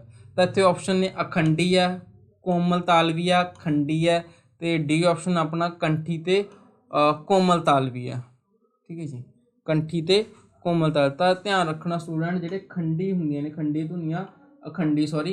ਧੁਨੀਆਂ ਹੁੰਦੀਆਂ ਨੇ ਉਹ ਨਾਸਿਕਤਾ ਹੁੰਦੀਆਂ ਨੇ, ਮਤਲਬ ਨਾਸਿਕ ਹੁੰਦੀਆਂ, ਮਤਲਬ ਕਿ ਉਹਨਾਂ ਦੀ ਆਵਾਜ਼ ਨੱਕ ਦੇ ਰਾਹੀਂ ਮਤਲਬ ਕਿ ਆਉਂਦੀ ਹੁੰਦੀ ਆ, ਠੀਕ ਹੈ। ਨਾਸਿਕਤਾ ਧੁਨੀਆਂ ਇਹਨਾਂ ਨੂੰ ਕਿਹਾ ਜਾਂਦਾ, ਖੰਡੀ ਧੁਨੀਆਂ ਨੂੰ, ਠੀਕ ਹੈ। ਇਹਨਾਂ ਦਾ ਪਰਵਰਗ ਹੁੰਦੀ ਹੈ, ਇਹ ਇਹਨਾਂ ਰਾਹੀਂ ਆਉਂਦੀ ਹੁੰਦੀ ਆ। ਅਖੰਡੀ ਧੁਨੀਆਂ ਦੀ ਜਿਹੜੀ ਧੁਨੀ ਆ ਉਹ ਨਾਸਿਕਤਾ ਰਾਹੀਂ ਆਉਂਦੀ ਆ। ਅਗਲਾ ਕੁਐਸਚਨ ਹੈ ਤੁਹਾਡਾ ਸਟੂਡੈਂਟਸ, ਵਿਆਕਰਨ ਦੀਆਂ ਹੇਠ ਲਿਖੀਆਂ ਪਰਿਭਾਸ਼ਾਵਾਂ ਵਿੱਚੋਂ ਕਿਹੜੀ ਬੈਸਟ ਹੈ ਜਾਂ ਫਿਰ ਆਪਾਂ ਕਹਿ ਸਕਦੇ ਵਧੀਆ ਵਿਆਕਰਨ ਬਾਰੇ, ਠੀਕ ਹੈ। ਕਹਿੰਦੇ ਵਿਆਕਰਨ ਭਾਸ਼ਾ ਨੂੰ ਠੀਕ ਤਰ੍ਹਾਂ ਲਿਖਣਾ ਸਿਖਾਉਣ ਦੀ ਵਿਧੀ ਹੈ। ਅਗਲਾ ਗਾ ਵਿਆਕਰਨ ਭਾਸ਼ਾ ਦੇ ਨਿਯਮਾਂ ਦਾ ਗਿਆਨ ਹੈ ਜਿਸ ਰਾਹੀਂ ਹਰ ਕਿਸਮ ਦਾ ਸੰਚਾਰ ਠੀਕ ਢੰਗ ਨਾਲ ਕਰਨਾ ਅਸੀਂ ਸਿੱਖਦੇ ਹਾਂ, ਠੀਕ ਹੈ। ਚਾਹੇ ਲਿਖਣ ਦਾ ਸੰਚਾਰ ਦੀ ਗੱਲ ਹੋ ਰਹੀ ਹੈ ਇੱਥੇ। ਅਗਲਾ ਕੁਐਸਚਨ ਆਪਸ਼ਨ ਹੈ ਵਿਆਕਰਨ ਭਾਸ਼ਾ ਦੇ ਉਹ ਨਿਯਮ ਹਨ ਜਿਨ੍ਹਾਂ ਬਾਰੇ ਹਰ ਵਿਅਕਤੀ ਸੁਚੇਤ ਹੁੰਦਾ। ਅਗਲਾ ਵਿਆਕਰਨ ਕਿਸੇ ਭਾਸ਼ਾ ਨੂੰ ਠੀਕ ਤਰ੍ਹਾਂ ਬੋਲਣ ਸਿਖਾਉਣ ਦੀ ਵਿਧੀ ਹੈ। ਇੱਥੇ ਸਿਰਫ ਬੋਲਣ ਦੀ ਗੱਲ ਹੋ ਰਹੀ ਹੈ, ਦੇਖੋ ਇੱਥੇ ਸੁਚੇਤ ਕਰਨ ਦੀ ਗੱਲ ਹੋ ਰਹੀ ਹੈ, ਇੱਥੇ ਜਿਹੜੇ ਲਿਖਣ ਦੀ ਗੱਲ ਹੋ ਰਹੀ ਆ। ਤਾਂ ਆਪਾਂ ਨੇ ਇੱਥੇ ਸਹੀ ਆਨਸਰ ਚੈੱਕ ਕਰਨਾ, ਤਾਂ ਇਹਦਾ ਰਾਈਟ ਆਨਸਰ ਆਊਗਾ ਬੀ। ਕਿਉਂਕਿ ਜਦੋਂ ਮੈਂ ਇੱਕ ਗੱਲ ਕਹੀ ਸੀ ਵੀ ਜਦੋਂ ਕਿਸੇ ਵੀ ਕੁਐਸਚਨ ਦੇ ਵਿੱਚ ਕੋਈ ਆਪਸ਼ਨ ਵੱਡੀ ਦਿੱਤੀ ਹੁੰਦੀ ਆ ਤਾਂ ਉਹਦੇ ਵੱਲ ਜ਼ਰੂਰ ਧਿਆਨ ਦਿਆ ਕਰੋ ਵੀ ਇਹ ਆਪਸ਼ਨ ਵੱਡੀ ਕਿਉਂ ਦਿੱਤੀ ਗਈ, ਇਹਦਾ ਰੀਜ਼ਨ ਕਿਉਂ ਆ, ਠੀਕ ਹੈ ਜੀ, ਕੀ ਰੀਜ਼ਨ ਆ। ਦੇਖੋ ਵਿਆਕਰਨ ਜਿਹੜੀ ਭਾਸ਼ਾ ਦੇ ਨਿਯਮਾਂ ਦਾ ਗਿਆਨ ਦਿੰਦੀ ਹੈ, ਠੀਕ ਹੈ। ਤਾਂ ਆਪਾਂ ਨੂੰ ਪਤਾ ਹੀ ਹੈ ਵੀ ਭਾਸ਼ਾ ਦੇ ਨਿਯਮਾਂ ਬਾਰੇ ਦੱਸਦੀ ਹੈ ਆਪਾਂ ਨੂੰ ਵਿਆਕਰਨ। ਇਸ ਲਈ ਕਹਿੰਦੇ ਹਰ ਕਿਸਮ ਦਾ, ਦੇਖੋ ਇੱਥੇ ਹਰ ਕਿਸਮ ਦਾ ਲਿਖਣ ਮਤਲਬ ਇੱਥੇ ਇਕੱਲਾ ਲਿਖਣ ਦਾ ਸੀਗਾ, ਠੀਕ ਹੈ ਜੀ। ਇੱਥੇ ਇਕੱਲਾ ਸੁਚੇਤ ਕਰਨ ਦੀ ਗੱਲ ਹੋ ਰਹੀ ਸੀ, ਇੱਥੇ ਸਿਰਫ ਬੋਲਣ ਦੀ। ਤਾਂ ਇਹਦੇ ਵਿੱਚ ਹਰ ਕਿਸਮ ਦੇ ਸੰਚਾਰ ਦੀ ਗੱਲ ਠੀਕ ਢੰਗ ਨਾਲ ਅਸੀਂ ਕਰਨਾ ਸਿੱਖਦੇ ਹਾਂ, ਤਾਂ ਇਹਦਾ ਰਾਈਟ ਆਨਸਰ ਬੀ, ਠੀਕ ਹੈ ਜੀ। ਅਗਲਾ ਕੁਐਸਚਨ ਤੁਹਾਡਾ 31ਵਾਂ, ਬੱਚੇ ਪੜ੍ਹਨ ਦੇ ਲਈ ਪ੍ਰੇਰਿਤ ਹੋਣਗੇ ਜਦੋਂ, ਬੱਚੇ ਜਿਹੜੇ ਪੜ੍ਹਨ ਦੇ ਲਈ ਖੁਦ ਮੋਟੀਵੇਟ ਕਦੋਂ ਹੋਣਗੇ। ਇਹਦੇ ਵਿੱਚ ਆਪਸ਼ਨ ਨੇ ਪੜ੍ਹਨਾ ਉਹਨਾਂ ਲਈ ਆਨੰਦਪੂਰਨ ਅਨੁਭਵ ਬਣੇਗਾ ਜੀ, ਪਹਿਲਾ ਆਪਸ਼ਨ ਹੈ। ਬੀ ਆਪਸ਼ਨ ਹੈ ਵੀ ਪਾਠ ਪੁਸਤਕਾਂ ਪੜ੍ਹਨ 'ਤੇ ਬਲ ਦਿੱਤਾ ਜਾਏਗਾ, ਉਦੋਂ ਬੱਚੇ ਪੜ੍ਹਨ ਦੇ ਲਈ ਪ੍ਰੇਰਿਤ ਹੋਣਗੇ। ਪੜ੍ਹਦੇ ਸਮੇਂ ਉਚਾਰਨ ਸੰਬੰਧੀ ਗਲਤੀਆਂ ਵੱਲ ਸੁਚੇਤ ਕੀਤਾ ਜਾਵੇਗਾ, ਠੀਕ ਹੈ, ਤਾਂ ਉਹ ਪ੍ਰੇਰਿਤ ਹੋਣਗੇ। ਉਪਰੋਕਤ ਵਿੱਚੋਂ ਕੋਈ ਨਹੀਂ। 31ਵਾਂ ਕੁਐਸਚਨ ਤੁਹਾਡਾ, ਠੀਕ ਹੈ ਜੀ। ਦੇਖੋ ਬੱਚੇ ਪੜ੍ਹਨ ਦੇ ਲਈ ਪ੍ਰੇਰਿਤ ਕਦੋਂ ਹੋਣਗੇ ਸਟੂਡੈਂਟ, ਪੜ੍ਹਨਾ ਉਹਨਾਂ ਲਈ ਆਨੰਦਪੂਰਨ ਅਨੁਭਵ ਬਣੇਗਾ ਜਦੋਂ, ਠੀਕ ਹੈ ਜੀ। ਹਰ ਇੱਕ ਚੀਜ਼ ਨੂੰ, ਕਿਉਂਕਿ ਇੱਥੇ ਬੱਚਿਆਂ ਦੀ ਗੱਲ ਹੋ ਰਹੀ ਹੈ, ਵੱਡਿਆਂ ਦੀ ਨਹੀਂ। ਸਟੂਡੈਂਟਸ ਹਮੇਸ਼ਾ ਤੁਸੀਂ ਆਪਣੇ 'ਤੇ ਕੋਈ ਗੱਲ ਨਹੀਂ ਲੈ ਕੇ ਜਾਣੀ। ਜਦੋਂ ਕੋਈ ਵੀ ਚੀਜ਼ ਤੁਸੀਂ ਦੇਖੋ ਕੁਐਸਚਨ ਕਰਨਾ ਗਾ ਤਾਂ ਬੱਚੇ ਨੂੰ ਜ਼ਰੂਰ ਸੈਂਟਰ ਦੇ ਵਿੱਚ ਰੱਖਣਾ। ਤਾਂ ਬੱਚੇ ਸਿਰਫ ਉਸ ਚੀਜ਼ ਨੂੰ ਹੀ ਬੈਟਰ ਸਮਝਦੇ ਜਿਹੜੀ ਆਨੰਦਪੂਰਨ ਅਨੁਭਵ ਬਣੇਗਾ ਜਦੋਂ, ਠੀਕ ਹੈ, ਜਿਹੜੀ ਉਹਨਾਂ ਨੂੰ ਜੋਏ ਫੀਲ ਕਰਾਵੇ, ਠੀਕ ਹੈ ਜੀ। ਪੜ੍ਹਨਾ ਉਹਨਾਂ ਨੇ ਆਨੰਦਪੂਰਨ ਹੋਣਾ ਚਾਹੀਦਾ, ਤਾਂ ਹੀ ਉਹ ਪੜ੍ਹਨ ਦੇ ਲਈ ਪ੍ਰੇਰਿਤ ਹੋਣਗੇ ਵੀ ਹਾਂ ਸਾਨੂੰ ਪੜ੍ਹਨ ਦੇ ਵਿੱਚ ਸਵਾਦ ਆ ਰਿਹਾ, ਠੀਕ ਹੈ ਜੀ। ਇਹ ਕੁਐਸਚਨ ਹੈ। ਅਗਲਾ ਕੁਐਸਚਨ ਹੈ ਤੁਹਾਡਾ, ਕਹਿੰਦੇ ਵਿਆਕਰਨ ਸਿਖਲਾਈ ਸੰਬੰਧੀ ਕਿਹੜਾ ਕਥਨ ਇਹਨਾਂ ਵਿੱਚੋਂ ਦਰੁਸਤ ਮਤਲਬ ਹੁੰਦਾ ਸਹੀ ਹੈ। ਹੇਠ ਲਿਖੇ ਵਿੱਚੋਂ ਕਿਹੜਾ ਕਥਨ ਸਹੀ ਹੈ ਜਾਂ ਫਿਰ ਦਰੁਸਤ ਹੈ, ਸੇਮ ਗੱਲ ਹੀ ਹੁੰਦੀ ਹੈ, ਠੀਕ ਹੈ। ਇਹਦੇ ਵਿੱਚ ਆਪਸ਼ਨ ਨੇ ਵਿਆਕਰਨ ਨੂੰ ਪਾਠ ਦੇ ਸੰਦਰਭ ਵਿੱਚ ਪੜ੍ਹਾਉਣਾ ਚਾਹੀਦਾ ਹੈ, ਵਿਆਕਰਨ ਨੂੰ ਵੀ ਇੱਕ ਪਾਠ ਦੇ ਸੰਦਰਭ ਵਿੱਚ ਪੜ੍ਹਾਉਣਾ ਚਾਹੀਦਾ ਹੈ। ਅਗਲਾ ਆਪਸ਼ਨ ਹੈ ਕਹਿੰਦੇ ਵਿਆਕਰਨ ਦੀ ਵੱਖਰੀ ਪੁਸਤਕ ਹੋਣੀ ਚਾਹੀਦੀ ਹੈ। ਸੀ ਆਪਸ਼ਨ ਹੈ ਵਿਆਕਰਨ ਦੀ ਜਮਾਤ ਵੱਖਰੀ ਹੋਣੀ ਚਾਹੀਦੀ ਹੈ। ਅਗਲਾ ਗਾ ਵਿਆਕਰਨ ਦੀ ਸਿਖਲਾਈ ਨਹੀਂ ਹੋਣੀ ਚਾਹੀਦੀ, ਠੀਕ ਹੈ ਜੀ। 32ਵਾਂ ਕੁਐਸਚਨ ਤੁਹਾਡਾ, ਦੇਖੋ ਵਿਆਕਰਨ ਦੀ ਸਿਖਲਾਈ ਸੰਬੰਧੀ ਇਹਨਾਂ ਵਿੱਚੋਂ ਕਥਨ ਸਹੀ ਪੁੱਛਿਆ, ਤਾਂ ਇਹਦਾ ਰਾਈਟ ਆਨਸਰ ਆਊਗਾ ਏ। ਕਹਿੰਦੇ ਵਿਆਕਰਨ ਨੂੰ ਪਾਠ ਦੇ ਸੰਦਰਭ ਵਿੱਚ ਪੜ੍ਹਾਉਣਾ ਚਾਹੀਦਾ ਹੈ, ਠੀਕ ਹੈ ਜੀ। ਪਾਠ ਦੇ ਸੰਦਰਭ ਦੇ ਵਿੱਚ ਵੀ ਜਦੋਂ ਬੱਚਿਆਂ ਨੂੰ ਤੁਸੀਂ ਪਾਠ ਪੜ੍ਹਾ ਰਹੇ ਹੋ, ਠੀਕ ਹੈ, ਉਸ ਦੇ ਦੌਰਾਨ ਤੁਸੀਂ ਬੱਚਿਆਂ ਨੂੰ ਦੱਸਣਾ ਵੀ ਦੇਖੋ ਇਹਦੇ ਵਿੱਚ ਇਹ ਚੀਜ਼ ਫੋਲੋ ਕੀਤੀ ਗਈ ਹੈ, ਇਹਦੇ ਵਿੱਚ ਆ ਲਾਸਟ ਦੇ ਵਿੱਚ ਵੀ ਕੁਐਸਚਨ ਹੋਣੇ ਚਾਹੀਦੇ। ਜਦੋਂ ਇੱਕ ਲੈਸਨ ਪੂਰਾ ਕੰਪਲੀਟ ਹੋਣਾ ਚਾਹੀਦਾ, ਉਦੋਂ ਵੀ ਆਪਾਂ ਨੂੰ ਜਿਹੜਾ ਵਿਆਕਰਨ ਦੇ ਨਿਯਮਾਂ ਬਾਰੇ ਦੱਸਿਆ ਜਾਣਾ ਚਾਹੀਦਾ ਹੈ, ਠੀਕ ਹੈ। ਇਹ ਤੁਹਾਨੂੰ ਵੱਖਰੀ ਜਮਾਤ ਇਹ ਵੀ ਨਹੀਂ ਹੋ ਸਕਦਾ। ਦੇਖੋ ਆਪਾਂ ਵੱਖਰੀ ਜਮਾਤ 'ਚ ਵਿਆਕਰਨ ਦੀ ਲਗਾ ਦਿੱਤੀ, ਤਾਂ ਬੱਚਿਆਂ ਨੂੰ ਜਿਹੜਾ ਬਾਅਦ ਦੇ ਵਿੱਚ ਉਹਨੂੰ ਅਪਲਾਈ ਕਿਵੇਂ ਕਰਨਗੇ, ਜਦੋਂ ਉਹਨਾਂ ਨੇ ਬਾਅਦ ਦੇ ਵਿੱਚ ਬੁੱਕ ਪੜ੍ਹਨੀ ਉਹਨੂੰ ਕਿੱਦਾਂ ਪਤਾ ਲੱਗੇਗਾ। ਦੈਨ ਬੱਚਿਆਂ ਨੂੰ ਨਾਲ ਦੀ ਨਾਲ ਹੀ, ਠੀਕ ਹੈ, ਪਾਠ ਦੇ ਦੌਰਾਨ ਹੀ, ਠੀਕ ਹੈ। ਵਿਆਕਰਨ ਦੀ ਸਿਖਲਾਈ ਨਹੀਂ ਤਾਂ ਦੇਖੋ ਬਿਲਕੁਲ ਨਹੀਂ ਬਣਦਾ ਸੀ, ਵੀ ਜਮਾਤ ਵੱਖਰੀ ਵੀ ਨਹੀਂ ਬਣਦਾ ਸੀ। ਵਿਆਕਰਨ ਦੀ ਵੱਖਰੀ ਪੁਸਤਕ ਹੋਣੀ ਚਾਹੀਦੀ ਹੈ, ਇਕੱਲੀ ਪੁਸਤਕ ਨਾਲ ਵੀ ਨਹੀਂ ਕੁਝ ਬਣਦਾ। ਤਾਂ ਪਾਠ ਦੇ ਸੰਦਰਭ ਚੱਲ ਰਿਹਾ ਉਦੋਂ ਹੀ ਇਹਨਾਂ ਨੂੰ ਪੜ੍ਹਾਉਣ ਨਾਲ ਉਹਨਾਂ ਦਾ ਕੰਮ ਚੱਲਣਾ ਚਾਹੀਦਾ ਹੈ। ਹਾਂਜੀ, ਅਗਲਾ ਕੁਐਸਚਨ ਹੈ ਤੁਹਾਡਾ, ਕਹਿੰਦੇ ਪੰਜਾਬੀ ਵਿਆਕਰਨ ਸਿੱਖਣ ਸਿਖਾਉਣ ਦੀ ਦਰੁਸਤ ਵਿਧੀ ਕਿਹੜੀ ਹੈ। ਇਹਦੇ ਵਿੱਚ ਵੀ ਦਰੁਸਤ ਸ਼ਬਦ ਲਿਖਿਆ ਹੋਇਆ। ਦਰੁਸਤ ਮਤਲਬ ਹੋ ਗਿਆ ਸਹੀ ਵਿਧੀ ਕਿਹੜੀ ਹੈ, ਠੀਕ ਹੈ ਜੀ, ਵਿਆਕਰਨ ਸਿੱਖਣ ਸਿਖਾਉਣ ਦੇ ਵਿੱਚ। ਇੱਥੇ ਆਪਸ਼ਨ ਦੇਖੋ, ਪੰਜਾਬੀ ਬੋਲਣ ਵਾਲੇ ਲੋਕਾਂ ਦੇ ਨਾਲ ਰਹਿ ਕੇ ਸਿੱਖਣਾ ਚਾਹੀਦੀ ਆ, ਠੀਕ ਹੈ ਜੀ। ਪੰਜਾਬੀ ਵਿਆਕਰਨ ਦੀ ਗੱਲ ਹੋ ਰਹੀ ਹੈ ਸਟੂਡੈਂਟ। ਪਾਠ ਪੁਸਤਕ ਦੇ ਅਧਿਐਨ ਰਾਹੀਂ ਸਿੱਖਣਾ, ਤਰਜਮੇ ਰਾਹੀਂ ਭਾਸ਼ਾ ਸਿੱਖਣਾ, ਵਿਆਕਰਨ ਪੁਸਤਕਾਂ ਰਾਹੀਂ ਸਿੱਖਣਾ। 33ਵਾਂ ਕੁਐਸਚਨ ਹੈ ਤੁਹਾਡਾ। ਦੇਖੋ ਪੰਜਾਬੀ ਬੋਲਣ ਵਾਲੇ ਲੋਕਾਂ ਦੇ ਨਾਲ ਰਹਿ ਕੇ ਸਿੱਖਣਾ, ਪਹਿਲੀ ਆਪਸ਼ਨ ਤੁਸੀਂ ਚੈੱਕ ਕਰੋ ਕਿ ਪੰਜਾਬੀ ਵਿਆਕਰਨ ਜਿਹੜੀ ਉਹ ਜਦੋਂ ਵਿਅਕਤੀ ਨੇ ਸਿੱਖਣੀ ਹੈ ਜਾਂ ਦੂਸਰੇ ਨੂੰ ਸਿਖਾਉਣੀ ਆ, ਤਾਂ ਉਹਦੇ ਲਈ ਉਹ ਜਿਹੜੇ ਪੰਜਾਬੀ ਲੋਕ ਬੋਲਣ ਵਾਲੇ ਨੇ ਉਹਨਾਂ ਨਾਲ ਰਹਿ ਕੇ ਸਿੱਖੋ ਜੋ ਬਿਲਕੁਲ ਵੀ ਨਹੀਂ, ਕਿਉਂਕਿ ਹਰ ਇੱਕ ਵਿਅਕਤੀ ਹੈ ਜਿਹੜਾ, ਮੈਂ ਤੁਹਾਨੂੰ ਪਹਿਲਾਂ ਕਹਿ ਚੁੱਕਿਆ ਵੀ ਹਰ ਕੋਈ ਵਿਅਕਤੀ ਇਹਦਾ ਅਭਿਆਸ ਨਹੀਂ ਕਰਦਾ, ਆਪਣੀ ਡੇਲੀ ਲਾਈਫ ਦੇ ਵਿੱਚ ਵਿਆਕਰਨ ਨੂੰ ਅਪਲਾਈ ਨਹੀਂ ਕਰਦਾ। ਉਹ ਬਹੁਤ ਸਾਰੇ ਸ਼ਬਦ ਅਸ਼ੁੱਧ ਬੋਲਦਾ, ਅਸ਼ੁੱਧ ਉਚਾਰਨ ਵੀ ਕਰਦਾ ਹੈ, ਠੀਕ ਹੈ। ਬਹੁਤ ਸਮੇਂ ਉਸਨੂੰ ਇਹ ਨਹੀਂ ਹੈਗਾ ਵੀ ਹਾਂ ਕੋਮਾ ਲਗਾਊਗਾ, ਬੋਲ ਕੇ ਪ੍ਰੋਪਰ ਠਹਿਰਾਓ ਕਰੂਗਾ, ਉਸੇ ਤਰ੍ਹਾਂ ਉਹਨਾਂ ਸ਼ਬਦਾਂ ਨੂੰ ਐਕਸਪ੍ਰੈਸ ਕਰੂਗਾ ਜਿਸ ਤਰ੍ਹਾਂ ਕਰਨਾ ਚਾਹੀਦਾ। ਇਹ ਤਾਂ ਨਹੀਂ ਬਣ ਸਕਦਾ ਪਹਿਲਾ ਆਪਸ਼ਨ। ਦੇਖੋ ਅਗਲਾ ਗਾ ਤਰਜਮੇ ਨਾਲ ਭਾਸ਼ਾ ਸਿੱਖਣੀ। ਸਿਰਫ ਤਰਜਮੇ ਨਾਲ ਆਪਾਂ ਭਾਸ਼ਾ ਸਿਖਾ ਕੇ ਵਿਆਕਰਨ ਦੀ ਜਾਣਕਾਰੀ ਨਹੀਂ ਦੇ ਸਕਦੇ ਪੰਜਾਬੀ ਦੀ। ਅਗਲਾ ਵਿਆਕਰਨ ਪੁਸਤਕਾਂ ਰਾਹੀਂ ਸਿੱਖਣਾ। ਸਿਰਫ ਆਪਾਂ ਵਿਆਕਰਨ ਬੱਚਿਆਂ ਨੂੰ ਲਗਾ ਦਿੱਤੀ, ਠੀਕ ਹੈ, ਉਹਦੇ ਰਾਹੀਂ ਵੀ ਕੁਛ ਨਹੀਂ। ਮੈਂ ਤੁਹਾਨੂੰ ਜਿਹੜਾ ਪਹਿਲਾਂ ਇਸ ਤੋਂ ਕੁਐਸਚਨ ਕਰਾਇਆ ਉਹ ਸੇਮ ਹੀ ਇਸਦਾ ਜੋ ਹੈ ਸੇਮ ਹੀ ਚੀਜ਼ ਬਣ ਰਹੀ ਹੈ ਜੇ ਤੁਸੀਂ ਸਮਝਿਆ ਹੋਵੇ। ਪਾਠ ਪੁਸਤਕ ਦੇ ਅਧਿਐਨ ਰਾਹੀਂ ਸਿੱਖਣਾ। ਜਦੋਂ ਬੱਚਿਆਂ ਨੂੰ ਤੁਸੀਂ ਪਾਠ ਪੁਸਤਕ ਪੜ੍ਹਾ ਰਹੇ ਹੋ, ਠੀਕ ਹੈ, ਲੈਸਨ ਪੜ੍ਹਾ ਰਹੇ ਹੋ ਬੱਚਿਆਂ ਨੂੰ, ਉਸੇ ਦੇ ਨਾਲ ਹੀ ਬੱਚਿਆਂ ਨੂੰ ਅਧਿਐਨ ਕਰਵਾਇਆ ਜਾਵੇ ਵਿਆਕਰਨ ਦਾ ਵੀ। ਇਹਦੇ ਵਿੱਚ ਦੇਖੋ ਇਹ ਚੀਜ਼ ਆਨੇ ਆਪਾਂ ਲਾਸਟ 'ਤੇ ਵੀ ਉਹਨਾਂ ਨੂੰ ਕੁਐਸਚਨ ਦੇ ਸਕਦੇ ਵੀ ਇਹਦੇ ਵਿੱਚ ਇਹ ਚੀਜ਼ ਆਈ ਹੋਈ ਸੀ ਇਸ ਲੈਸਨ ਦੇ ਵਿੱਚ ਵਿਆਕਰਨ ਦੇ ਵਿੱਚ, ਠੀਕ ਹੈ ਜੀ, ਇਹ ਚੀਜ਼ ਸੀ। ਦੇਖੋ ਅਗਲਾ ਕੁਐਸਚਨ ਹੈ ਤੁਹਾਡਾ। ਕਹਿੰਦੇ ਅਜੋਕੇ ਸਮੇਂ ਵਿੱਚ ਕਿਹੜੀ ਅਨੁਵਾਦ ਵਿਧੀ ਕਾਮਯਾਬ ਹੈ, ਠੀਕ ਹੈ। ਅਜੋਕੇ ਸਮੇਂ ਦੇ ਵਿੱਚ ਕਿਹੜੀ ਅਨੁਵਾਦ ਵਿਧੀ, ਟਰਾਂਸਲੇਟ ਵਿਧੀ ਕਾਮਯਾਬ ਹੈ। ਇੱਥੇ ਆਪਸ਼ਨ ਨੇ ਪੂਰਨ ਅਨੁਵਾਦ, ਅਪੂਰਨ ਅਨੁਵਾਦ, ਮਿਨੀ ਅਨੁਵਾਦ, ਵਿਆਕਰਨ ਅਨੁਵਾਦ, ਠੀਕ ਹੈ ਜੀ।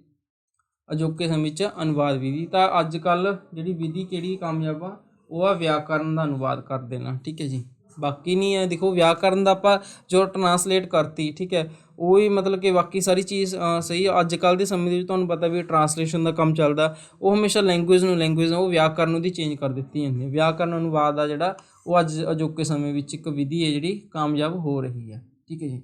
ਇਹ ਸੀ ਅੱਜ ਦੇ ਕੁਐਸਚਨ ਸਟੂਡੈਂਟਸ। 34 ਕੁਐਸਚਨ ਸੀ ਤੁਹਾਡੇ, ਠੀਕ ਹੈ। ਅਤੇ ਦੇਖੋ ਇਹ ਜਿੰਨੇ ਵੀ ਕੁਐਸਚਨ ਕਰਵਾਏ ਨਾ ਕਿ ਇੰਨੇ ਮਤਲਬ ਕਿ ਘੈਂਟ ਕੁਐਸਚਨ ਸੀ ਇਹ, ਜੇ ਤੁਸੀਂ ਚੰਗੀ ਤਰ੍ਹਾਂ ਸੁਣੇ ਨੇ, ਠੀਕ ਹੈ। ਇਹਨਾਂ ਵਿੱਚ ਕੀ ਸੀਗਾ, ਤੁਹਾਨੂੰ ਨਾ ਇੱਕ ਬਹੁਤ ਨਵੀਆਂ ਚੀਜ਼ਾਂ ਸਿੱਖਣ ਨੂੰ ਮਿਲੀਆਂ ਹੋਣਗੀਆਂ ਵੀ ਹਰ ਇੱਕ ਜਗ੍ਹਾ ਆਪਾਂ ਨੂੰ ਵਿਆਕਰਨ ਆਪਾਂ ਪੜ੍ਹਦੇ ਰਹਿਣਾ। ਵਿਆਕਰਨ ਵੀ ਹਰ ਇੱਕ ਜਗ੍ਹਾ ਜ਼ਰੂਰੀ। ਦੇਖੋ ਕਈ ਜਗ੍ਹਾ ਤੁਹਾਨੂੰ ਦੇਖਣ ਨੂੰ ਮਿਲਿਆ ਸੀ ਬੱਚੇ ਦੇ ਸਭੇ ਪ੍ਰਗਟਾਅ ਵਿੱਚ ਵਿਆਕਰਨ ਇੰਨਾ ਵੱਡਾ ਰੋਲ ਪਲੇ ਨਹੀਂ ਕਰਦੀ, ਠੀਕ ਹੈ। ਵਿਆਕਰਨ ਵਾਸਤੇ ਸਿਰਫ ਇਹ ਜੋ ਵਿਆਕਰਨ ਆਪਾਂ ਹਰ ਇੱਕ ਜਗ੍ਹਾ ਅਪਲਾਈ ਨਹੀਂ ਕਰਦੇ। ਆਪਾਂ ਡੇਲੀ ਲਾਈਫ ਦੇ ਵਿੱਚ ਖੁਦ ਆਪਣੇ ਆਪ 'ਤੇ ਦੇਖ ਲਓ, ਆਪਾਂ ਕਿੰਨੀ ਕੁ ਚੀਜ਼ ਹਰ ਇੱਕ ਚੀਜ਼ ਨੂੰ ਫੋਲੋ ਕਰਦੇ ਆ। ਬੋਲਣ ਦਾ ਆਪਾਂ ਧਿਆਨ ਨਹੀਂ ਰੱਖਦੇ ਵੀ ਕਿੱਥੇ ਕਿਸ ਤਰ੍ਹਾਂ ਦਾ ਠਹਿਰਾਅ ਰੱਖਣਾ, ਵੀ ਕਿਹੜਾ ਸ਼ਬਦ ਕਿਸ ਤਰ੍ਹਾਂ ਸ਼ੁੱਧ ਬੋਲਣਾ। ਆਪਾਂ ਖੁਦ ਹੀ ਇਹਨਾਂ ਚੀਜ਼ਾਂ ਤੋਂ ਜੋ ਹੈ ਦੂਰ ਹੈ, ਠੀਕ ਹੈ ਜੀ। ਤਾਂ ਵਿਆਕਰਨ ਹਮੇਸ਼ਾ ਕਿਸ ਚੀਜ਼ ਦੇ ਲਈ ਯੂਜ਼ ਹੁੰਦੀ ਹੈ, ਇੱਕ ਚੀਜ਼ ਦਾ ਧਿਆਨ ਰੱਖਣਾ, ਵਿਆਕਰਨ, ਠੀਕ ਹੈ। ਵਿਆਕਰਨ ਸਟੂਡੈਂਟ ਸ਼ੁੱਧ ਲਿਖਣ,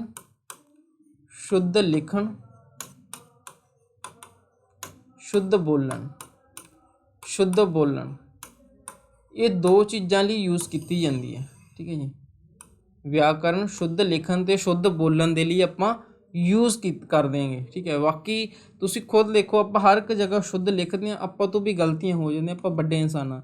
ਤਾਂ ਹਮੇਸ਼ਾ ਆਪਾਂ ਬੱਚਿਆਂ ਦੀ ਇੱਥੇ ਗੱਲ ਹੋਈ ਸੀ ਤਾਂ ਸਭੇ ਪ੍ਰਗਟਾਅ ਦੇ ਵਿੱਚ ਆਪਾਂ ਸ਼ੁੱਧ ਲਿਖਣ ਦੇ ਉੱਪਰ ਬੱਚਿਆਂ ਦੇ ਉੱਪਰ ਬੰਦਿਸ਼ ਨਹੀਂ ਲਗਾ ਸਕਦੇ, ਸ਼ੁੱਧ ਬੋਲਣ ਦੇ ਉੱਪਰ ਬੰਦਿਸ਼ ਨਹੀਂ ਲਗਾ ਸਕਦੇ, ਕਿਉਂਕਿ ਆਪਾਂ ਜਦੋਂ ਖੁਦ ਇਹ ਚੀਜ਼ ਨਹੀਂ ਅਪਲਾਈ ਕਰਦੇ, ਜਿੰਨਾ ਚਿਰ ਉਸ ਚੀਜ਼ ਦਾ ਅਭਿਆਸ ਨਹੀਂ ਕੀਤਾ ਜਾਂਦਾ ਤਾਂ ਆਪਾਂ ਜੋ ਹੈ ਉਸ ਚੀਜ਼ ਦੇ ਵਿੱਚੋਂ ਬਾਹਰ ਨਹੀਂ ਆ ਸਕਦੇ। ਕਿਸੇ ਵੀ ਭਾਸ਼ਾ ਨੂੰ ਸ਼ੁੱਧ ਬੋਲ ਜਾਂ ਲਿਖ ਨਹੀਂ ਸਕਦੇ ਜਿੰਨਾ ਚਿਰ ਸਿਰਫ ਕਿਤਾਬਾਂ ਪੜ੍ਹ ਕੇ ਜਾਂ ਉਹਦੇ ਵਿੱਚ ਆਪਾਂ ਨੌਲੇਜ ਲੈ ਕੇ ਇਹ ਚੀਜ਼ਾਂ ਨਹੀਂ ਕਰ ਸਕਦੇ। ਉਸ ਦੀ ਆਪਾਂ ਨੂੰ ਇੰਪਲੀਮੈਂਟ ਉਸ ਨੂੰ ਕਰਨਾ ਪਊਗਾ, ਸਟੂਡੈਂਟ ਲਾਗੂ ਕਰਨਾ ਪਊਗਾ, ਠੀਕ ਹੈ ਜੀ। ਇਹ ਸੀਗੇ ਤੁਹਾਡੇ 34 ਕੁਐਸਚਨ, ਠੀਕ ਹੈ ਜੀ। ਇਸ ਤੋਂ ਇਲਾਵਾ ਦੇਖੋ ਇੱਕ ਕਵਿਤਾ ਵਾਲਾ ਜਿਹੜਾ ਪੈਰਾ ਸੀ, ਹੈ ਨਾ, ਕਵਿਤਾ ਵਾਲਾ ਸਟੂਡੈਂਟਸ ਪੈਰਾ ਸੀਗਾ, ਉਹਦੇ ਵਿੱਚ ਮੈਂ ਤੁਹਾਨੂੰ ਦੱਸਦਾ ਸੀ ਵੀ ਜੋ ਹੈ ਕਿਸ ਤਰ੍ਹਾਂ ਦੇ ਕੁਐਸਚਨ ਤੁਹਾਨੂੰ ਦੇਖਣ ਨੂੰ ਮਿਲ ਸਕਦੇ ਆ, ਠੀਕ ਹੈ। ਤਾਂ ਇੱਕ ਅਲੰਕਾਰ ਹੁੰਦੇ ਆ, ਇੱਕ ਛੰਦ ਹੁੰਦੇ ਆ, ਠੀਕ ਹੈ ਜੀ, ਅਲੰਕਾਰ ਅਤੇ ਛੰਦ। ਹੁਣ ਇਹ ਟੌਪਿਕ ਵੀ ਐਗਜ਼ਾਮ ਦੇ ਵਿੱਚ ਪੁੱਛੇ ਜਾ ਸਕਦੇ ਵੀ ਹਾਂ ਕੋਈ ਕਵਿਤਾ ਜਿਵੇਂ ਤੁਹਾਨੂੰ ਦਿੱਤੀ ਹੋਈ ਆ, ਉਹ ਕਵਿਤਾ ਦੇ ਕੁਝ ਕੁ ਸਤਰਾਂ ਕੱਢ ਕੇ ਉਹਦੇ ਵਿੱਚੋਂ ਕੀ ਆ ਇਹਨਾਂ ਸਤਰਾਂ ਦੇ ਵਿੱਚ ਕਿਸ ਤਰ੍ਹਾਂ ਦਾ ਅਲੰਕਾਰ ਪ੍ਰਯੋਗ ਕੀਤਾ ਗਿਆ ਜਾਂ ਇਹਨਾਂ ਸਤਰਾਂ ਵਿੱਚ ਇਹਨਾਂ ਲਾਈਨਾਂ ਵਿੱਚ ਕਿਸ ਤਰ੍ਹਾਂ ਛੰਦ ਯੂਜ਼ ਕੀਤਾ ਗਿਆ, ਤਾਂ ਉਹਨਾਂ ਇਹ ਵੀ ਤੁਹਾਨੂੰ ਅਲੰਕਾਰ ਤੇ ਛੰਦ ਦਾ ਟੌਪਿਕ ਵੀ ਜ਼ਰੂਰ ਕਰਵਾਇਆ ਜਾਊਗਾ। ਠੀਕ ਹੈ, ਅਲੰਕਾਰ ਤਾਂ ਨੈਕਸਟ ਵੀਡੀਓ ਦੇ ਵਿੱਚ ਸ਼ਾਇਦ ਮੈਂ ਤੁਹਾਨੂੰ ਕਰਵਾ ਹੀ ਦੇਵਾਂ। ਤਾਂ ਇਹ ਚੀਜ਼ਾਂ ਦਾ ਧਿਆਨ ਰੱਖਣਾ ਸਟੂਡੈਂਟਸ। ਠੀਕ ਹੈ, ਤਾਂ ਜਿੰਨਾ ਮਤਲਬ ਮੈਂ ਕਰਵਾਉਣਾਗਾ, ਠੀਕ ਹੈ, ਉਹਨੂੰ ਚੰਗੀ ਤਰ੍ਹਾਂ ਸਮਝ ਲਿਆ ਕਰੋ। ਜਿਹੜੀ ਕੋਈ ਚੀਜ਼ ਲਿਖਣ ਵਾਲੀ ਹੁੰਦੀ ਆ ਉਸ ਨੂੰ ਆਪਣੀ ਨੋਟਬੁੱਕ ਦੇ ਉੱਪਰ ਜ਼ਰੂਰ ਉਤਾਰ ਲਿਆ ਕਰੋ। ਠੀਕ ਹੈ ਜੀ, ਆਈ ਹੋਪ ਸਟੂਡੈਂਟਸ ਤੁਹਾਨੂੰ ਇਹ ਵੀਡੀਓ ਪਸੰਦ ਆਈ ਹੋਗੀ। ਤਾਂ ਵੀਡੀਓ ਨੂੰ ਵੱਧ ਤੋਂ ਵੱਧ ਲਾਈਕ ਕਰਨਾ ਤੇ ਵੱਧ ਤੋਂ ਵੱਧ ਸ਼ੇਅਰ ਕਰਨਾ ਤੇ ਕਮੈਂਟ ਜ਼ਰੂਰ ਕਰਨਾ ਵੀ ਵੀਡੀਓ ਕਿਸ ਤਰ੍ਹਾਂ ਦੀ ਲੱਗੀ। ਠੀਕ ਹੈ, ਮਿਲਦੇ ਹਾਂ ਆਪਾਂ ਨੈਕਸਟ ਕਲਾਸ ਦੇ ਵਿੱਚ। ਇੰਨਾ ਹੀ ਅੱਜ ਦੇ ਲਈ, ਥੈਂਕ ਯੂ ਸਟੂਡੈਂਟਸ।